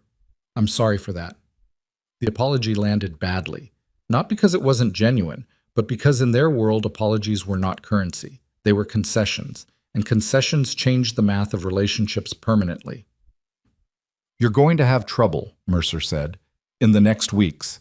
There are people who will see today as instability, as a man losing control of his own house.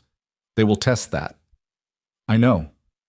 And you're going to handle that while also managing whatever happens with the woman and the children." His voice was not unkind exactly, but it had no softness in it. "That is a significant operational burden." "I'm aware." "I want to know," Eduardo said, taking 1 step forward, "what your plan is. Specifically, not in general. What do you do tomorrow?" Raphael looked at him. "I thought about the study, the bourbon at 2 in the morning, the camera feeds." He thought about 3 years of a story he had told with such consistency that he had almost begun to believe it. He thought about a pebble with 3 colors and a boy who had been waiting, in his quiet and processing way, to see what kind of man showed up. He breathed in once, out. "I talk to my sons," he said. "I talk to their mother. I figure out what that looks like going forward." He held Mercer's gaze, then Eduardo's. "And then I address every operational matter in this organization the way I've addressed it for 20 years, which is with full information and without the kind of narrative management that I just demonstrated does not hold." A silence. Mercer looked at Eduardo. Eduardo looked at the ground briefly, then back at Raphael. 2 weeks, Mercer said. "You have 2 weeks before the next corridor meeting. You come to that table with a plan for the northeastern distribution gap and a clear picture of your house's stability." He paused. "If you can't do that, I can do that," Raphael said. Mercer held his gaze for 1 more second. Then he nodded once, the minimal acknowledgement of a man who was not giving approval but was agreeing to wait. He turned and walked away. Eduardo followed after a moment, his large frame moving through the disrupted crowd with the deliberateness of a man who had made a decision and would live with the cost of it. Raphael stood where he was. The ceremony space around him was entirely changed from what it had been 2 hours ago. The clean rows of chairs broken, the guests in clusters, the event coordinator visible near the catering tent in conversation with 2 staff members about what to do with the food, the flowers, the arch still standing with its arrangement of white and cream, and the afternoon light on it going golden now as the sun moved west. His phone buzzed once. He didn't check it. He turned back to where Elena was standing. She had watched the Mercer conversation from a distance. She was watching him now as he walked back.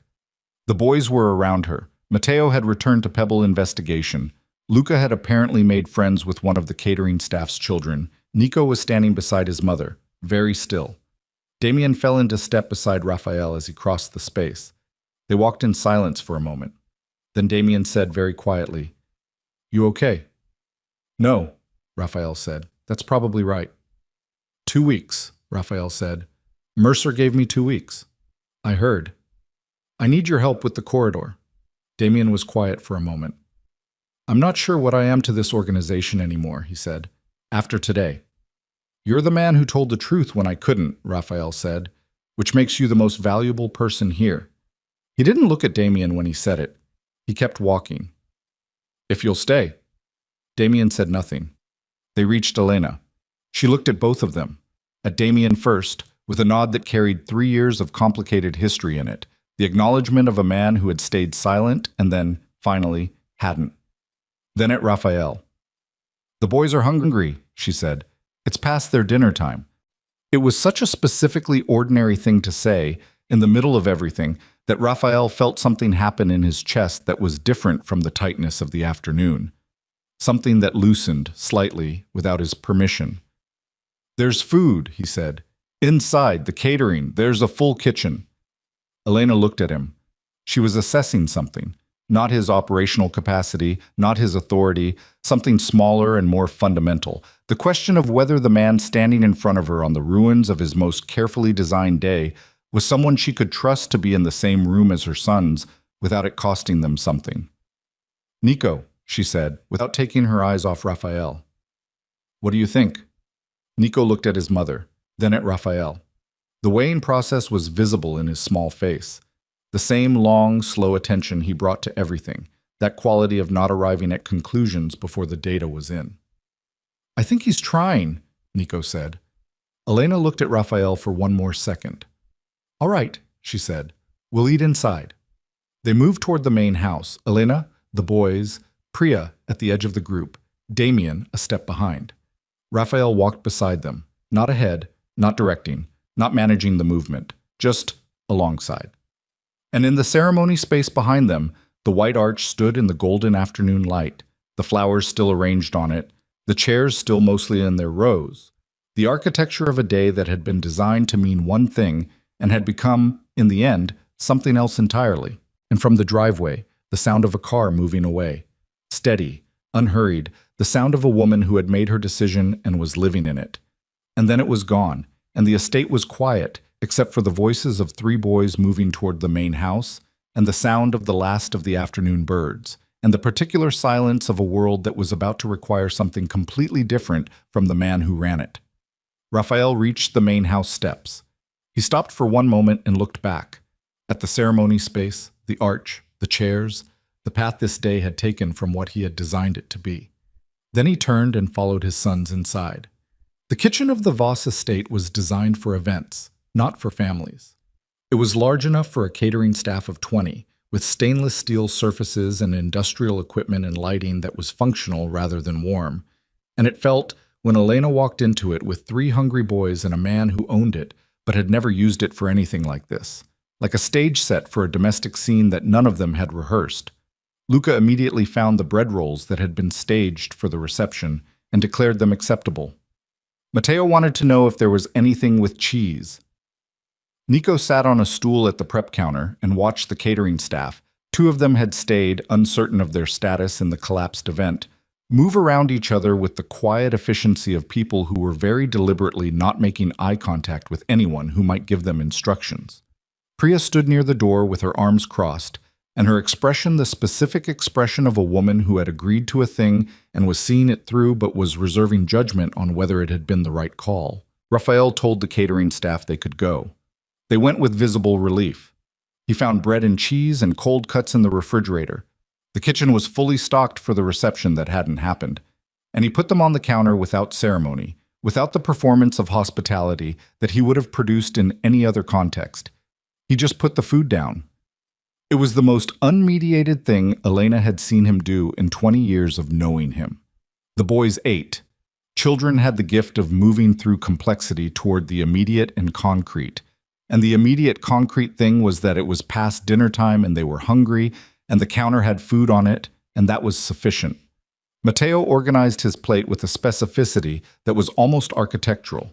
Luca ate with speed and satisfaction. Nico ate slowly and kept watching the room. Elena sat on a stool across from Raphael, who had not eaten anything and was holding a glass of water he had poured for himself and not drunk. Priya, reading the room, said something to the boys about finding the bathroom and took all three of them out of the kitchen, leaving Elena and Raphael in the specific silence of a large room that had just become smaller. Neither of them spoke for almost a full minute. It wasn't the hostile silence of the morning or the loaded silence of the ceremony space confrontation. It was a different kind. The silence of two people who had said significant things in front of significant audiences and now had to sit with what that meant without the audience to structure around. "She's gone," Elena said. It was about Valentina. It was not a question. "Yes. I'm sorry," she said. He looked at her. The look contained surprise, genuine, unmanaged. "You're sorry." She didn't deserve to be part of this. Elena kept her voice even. She didn't create this situation.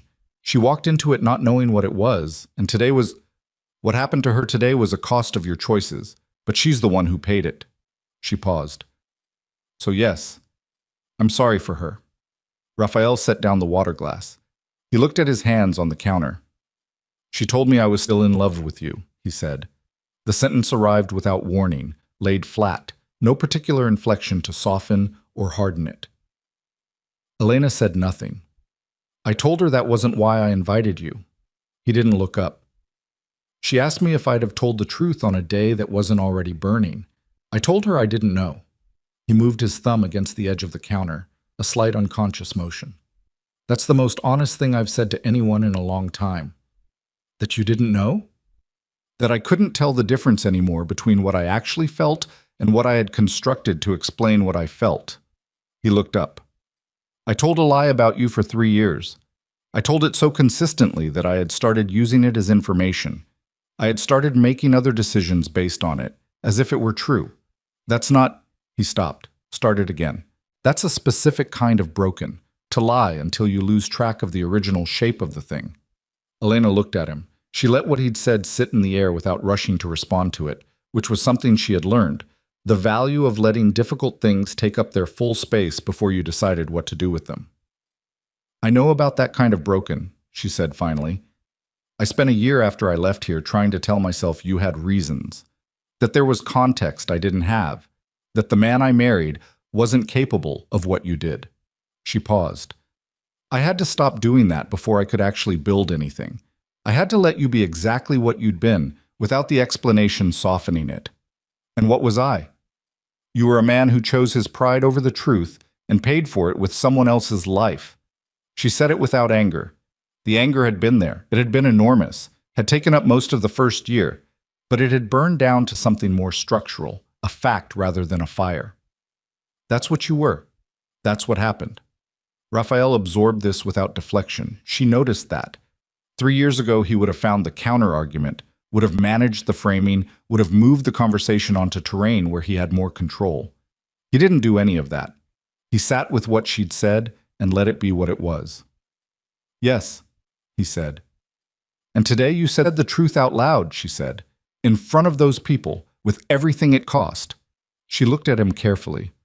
"That matters. I'm not dismissing it, but it doesn't undo 3 years, and it doesn't tell me who you are tomorrow, and it doesn't answer the question of whether my sons can have a father who is safe for them." "Safe," he said. "You run an organization that operates outside the law. You make decisions with consequences. You live in a world where the people around you get hurt as a function of proximity to what you do." She kept her voice level, factual, not punishing. "I raised 3 children at a careful distance from that world, and I did it on purpose. I know. So I need to know." She stopped, gathered. "I need to know if what happened today changes what you do. Not what you say, what you actually do." He was quiet for a moment. "I can't walk away from the organization overnight. It doesn't work like that. There are people, arrangements, dependencies. I know how it works," she said. "But I'm also aware," he continued, "that I can't. That what I want the next part of my life to look like doesn't fit inside what I've been running." He said it carefully, as if working it out while speaking, which she thought was probably what was happening. "I've known that for longer than today. Today made it impossible to not know." "What does that mean concretely?" It means I have a meeting in 2 weeks with Mercer and Eduardo about the corridor, and after that meeting, I'm going to begin transitioning certain operations. Not all at once. Not in a way that creates a vacuum that gets filled by something worse, but a direction. He met her eyes. A real direction, not a managed version of a direction. Elena looked at him for a long time. She was reading his frequency, the thing she had always been able to do, that he had always both resented and needed. And what she was reading was not the performance of intent, but the more complicated signal of a man who had arrived at something real and didn't yet know all of what it would cost him. I'll believe it when it's true, she said. That's fair. It might take years. I know. And in the meantime, she said, any relationship between you and my sons happens on my terms, my schedule, my judgment about what's appropriate at each step. Yes, he said, without hesitation. She studied him. The no hesitation was itself information, the absence of the negotiation she had expected, the instinct to manage the terms. He had simply agreed. Nico is going to ask you hard questions, she said. He asks everyone hard questions. He's been doing it since he was 3. Something moved in Raphael's face, something that was adjacent to what she would have called, in anyone else, tenderness, though on his face it looked more like the careful handling of something fragile. He seems like a person worth answering honestly. He'll know if you don't, she said. I know, Raphael said. He has your eyes. She blinked. It was the last thing she had expected him to say. He has your jaw, she said. The rest of him is you. She looked away briefly, at the counter, at the food the boys had left in their particular patterns. Mateo's orderly organization, Luca's rapid devastation, Nico's careful, half-finished plate. 3 different relationships with the same meal. I kept a photograph, she said quietly. She was looking at the counter when she said it. He told you that, this afternoon. Yes. I kept it because I needed... She stopped, started again, more honestly. I kept it because I needed the boys to have a face for the concept of their father. Something real, not an absence. She looked up. I didn't know what I was going to do with it eventually. I just knew that erasing you entirely felt like building them on a gap. Raphael said nothing. His expression had gone somewhere she couldn't fully read, which was rare. She had always been able to read him. That was for them, she said. Not for me. I know, he said. I need you to understand the difference. I do. He looked at his hands again. Elena, what I did to you, the lie, the way it traveled, the 3 years of you carrying something that belonged to me, I can't. There isn't a word for that in any language I know. What I said today in front of those people is the minimum, the floor. I'm not presenting it as sufficient. It isn't sufficient, she said. No. It's a beginning. He looked up. I said it's a beginning, she said, not an ending, not a resolution. A beginning of something that might, over a long time, with consistent behavior and not words, might become something my children can build on. She held his gaze. That's all I'm offering today. The possibility of a beginning. Raphael Voss, who had spent 20 years in a world where weakness was invitation and every vulnerability was a position to be managed, sat in the kitchen of his estate on the night of his collapsed wedding and received the smallest possible offering from the woman he had wronged. And he received it without negotiating it into something larger, without reframing it into something more favorable, without managing it at all. Thank you, he said. Damien found Carolyn in the front room of the main house, sitting in one of the formal chairs with a glass of water, and the specific stillness of a woman who had spent a great deal of energy and was now letting herself stop. He sat across from her without asking if she wanted company. You're leaving, she said. It wasn't a question. After tonight, he said. I'll make sure Raphael has what he needs for the corridor meeting. Then I'm done. Carolyn looked at him. You've been done for a while, she said. Not unkindly. I stayed too long. People do, she said. In families and in organizations, they're not always different. She looked at her water glass. He told the truth today. That means something. It means he got to the place where the truth was the only thing left, Damien said. I want to believe it means more than that. I'm not sure yet. Neither is he, Carolyn said. That's probably healthier than certainty would be. Damien was quiet for a moment. What happens to the organization, he said, in the next months? People are going to test him. Yes, she said. He'll need to hold it together while transitioning it. That's not a simple thing. Raphael has never done simple things. She set the water glass down.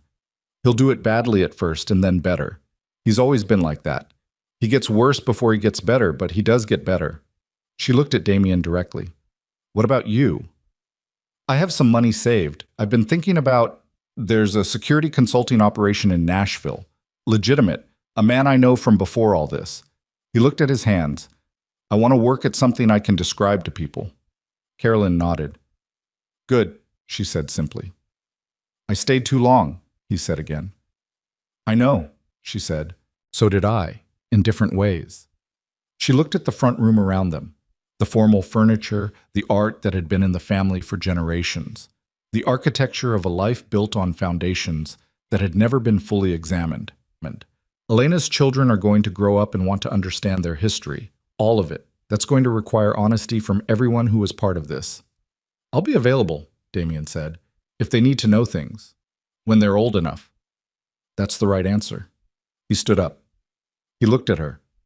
This woman who had raised herself inside the same world he was leaving and had never fully left it herself and had chosen today, at 60-something, to be the person who said the quiet part out loud in a crowd. You didn't have to do what you did today, he said. Of course I did, she said simply. He nodded. He walked out. The boys fell asleep in the east wing. It happened the way children's sleep happened. Sudden, complete, non-negotiable. Luca went first, horizontally across the width of a bed that was significantly larger than anything in Elena's apartment, one shoe still on. Matteo made it through half of what he was explaining about the different types of rock. He had moved on from pebbles to a broader theoretical framework, before his eyes closed mid-sentence. Nico stayed awake the longest, lying on his back with his eyes on the ceiling, and Elena sat on the edge of the bed beside him in the quiet room. Mom, he said. Yeah. Are we going home tomorrow? Yes. Afternoon flight. He was quiet for a moment. Is he going to come see us in Boston? I don't know yet, she said. We're figuring that out. Nico thought about this with the visible processing that was his signature. He seemed sad, he said. He has some things to work out, she said. Did we make him sad? She looked at him. He was watching the ceiling, not her, which meant he was asking the question seriously rather than performatively. It was a real concern, not a bid for reassurance. No, she said. He made himself sad a long time ago. Your being here made it visible. He moved his eyes from the ceiling to her face. Is that okay? Yes, she said. Sometimes the only way something gets fixed is when it becomes visible. He considered this. Then, okay. He closed his eyes. Within 90 seconds, he was asleep, with the completeness that she had always envied in children, the ability to close a door on the day and be simply, wholly absent from it. She sat on the edge of the bed for a few minutes in the quiet room, listening to three small people breathe, and felt the day settle into her body the way difficult days settled. Not painfully, not with the sharp edges it had had while it was happening, but with weight, the cumulative weight of everything that had been carried and said and absorbed and survived. She was tired.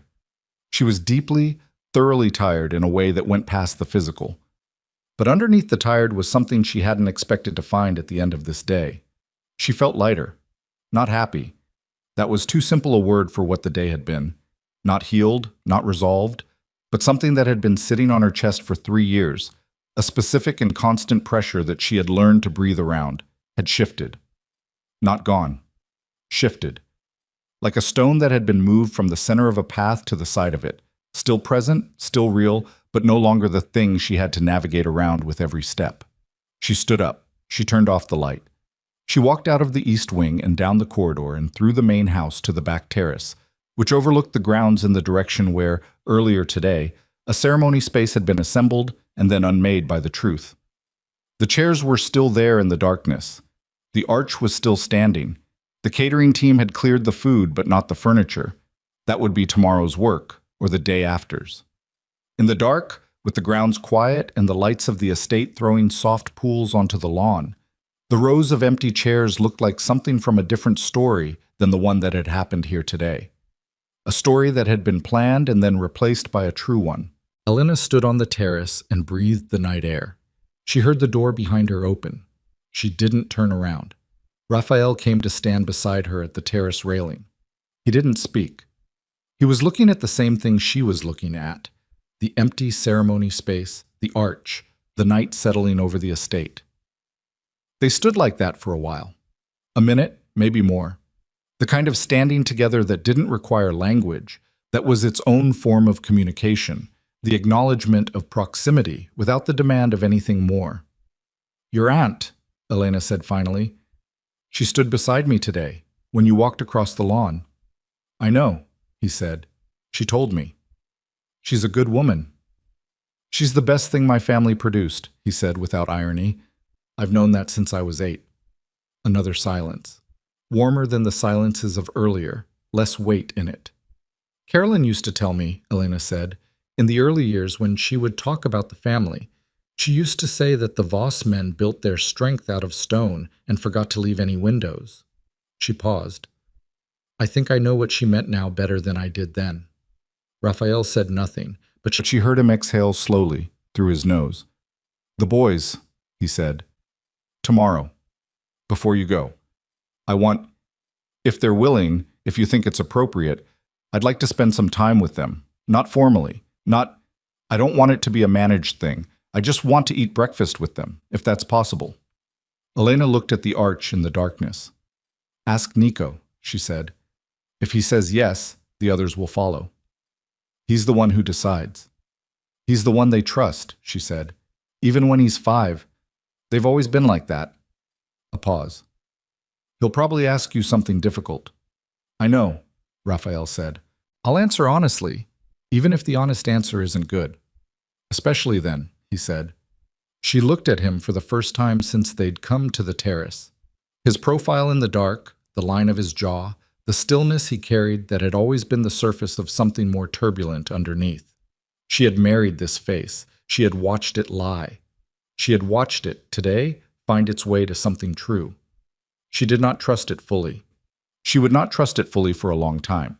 But she was standing on a terrace beside it in the dark, and not wanting to be somewhere else, which was its own small and specific thing. "Raphael," she said. "Yes." "Don't build anything on today. Don't make today the story of your transformation. Don't make it the beginning of a new narrative." She kept her voice level, precise. "Just do the next true thing, and then the one after that. That's all I'm asking." He turned and looked at her. The dark made his expression harder to read, which was actually easier.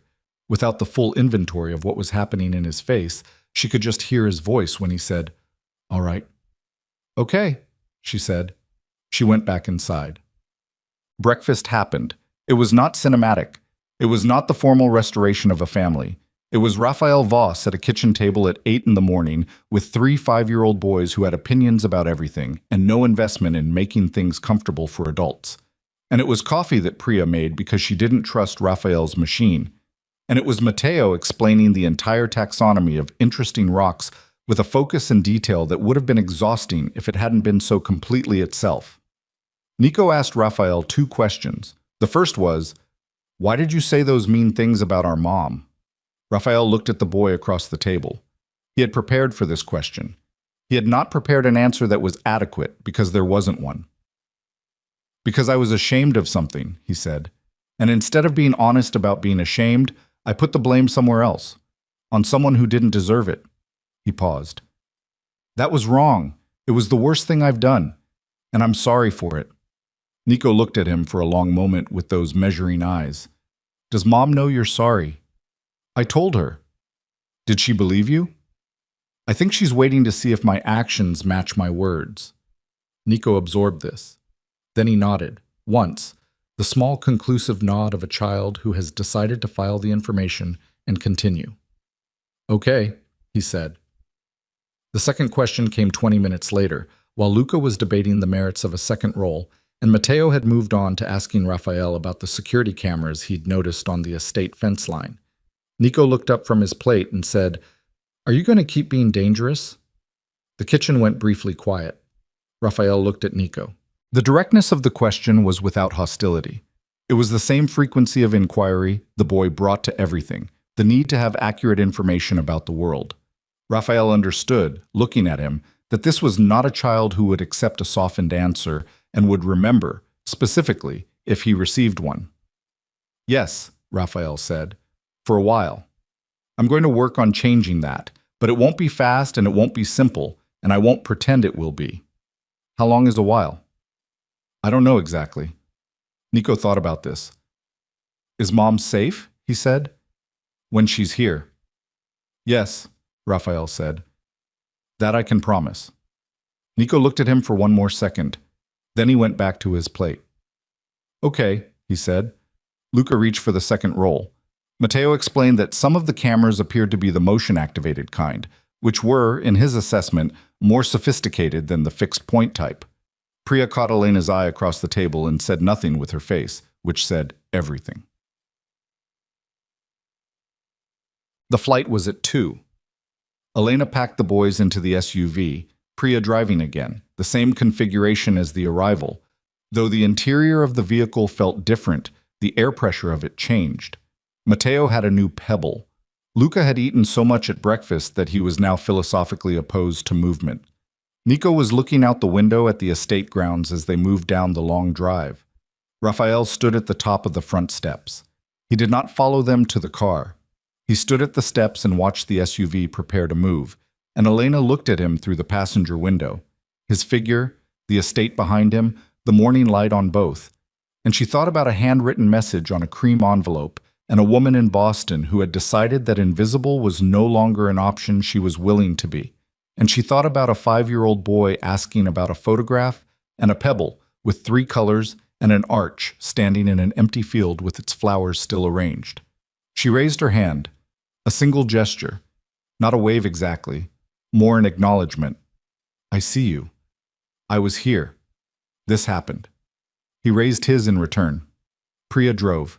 The estate disappeared behind the tree line, the long fence receded, the road opened up, and Atlanta spread itself around them in the morning, and the boys were already transitioning to the next thing.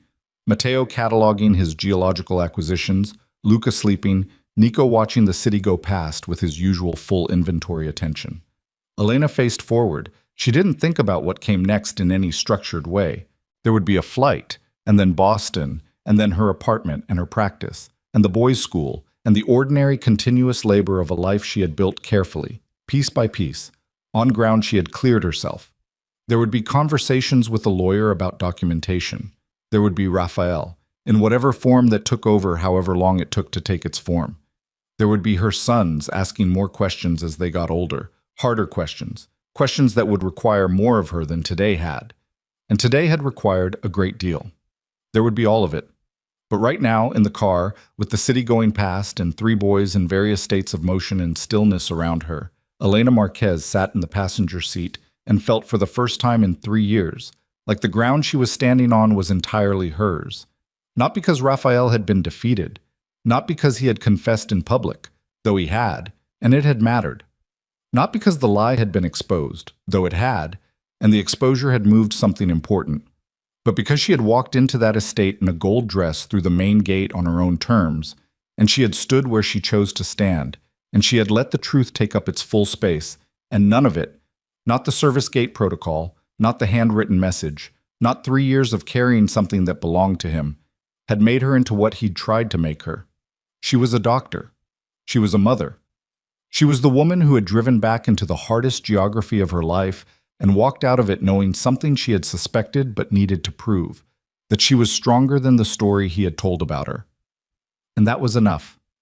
It was, in fact, exactly enough. The road ran north out of the city. The morning light came through the windshield at a long angle. Nico turned from the window and looked at her. "Mom," he said. "Yeah, baby." "You okay?" She looked at her hands in her lap. They were completely still. "Yeah," she said, "I really am." He nodded once, the small, conclusive nod. He turned back to the window, and the road carried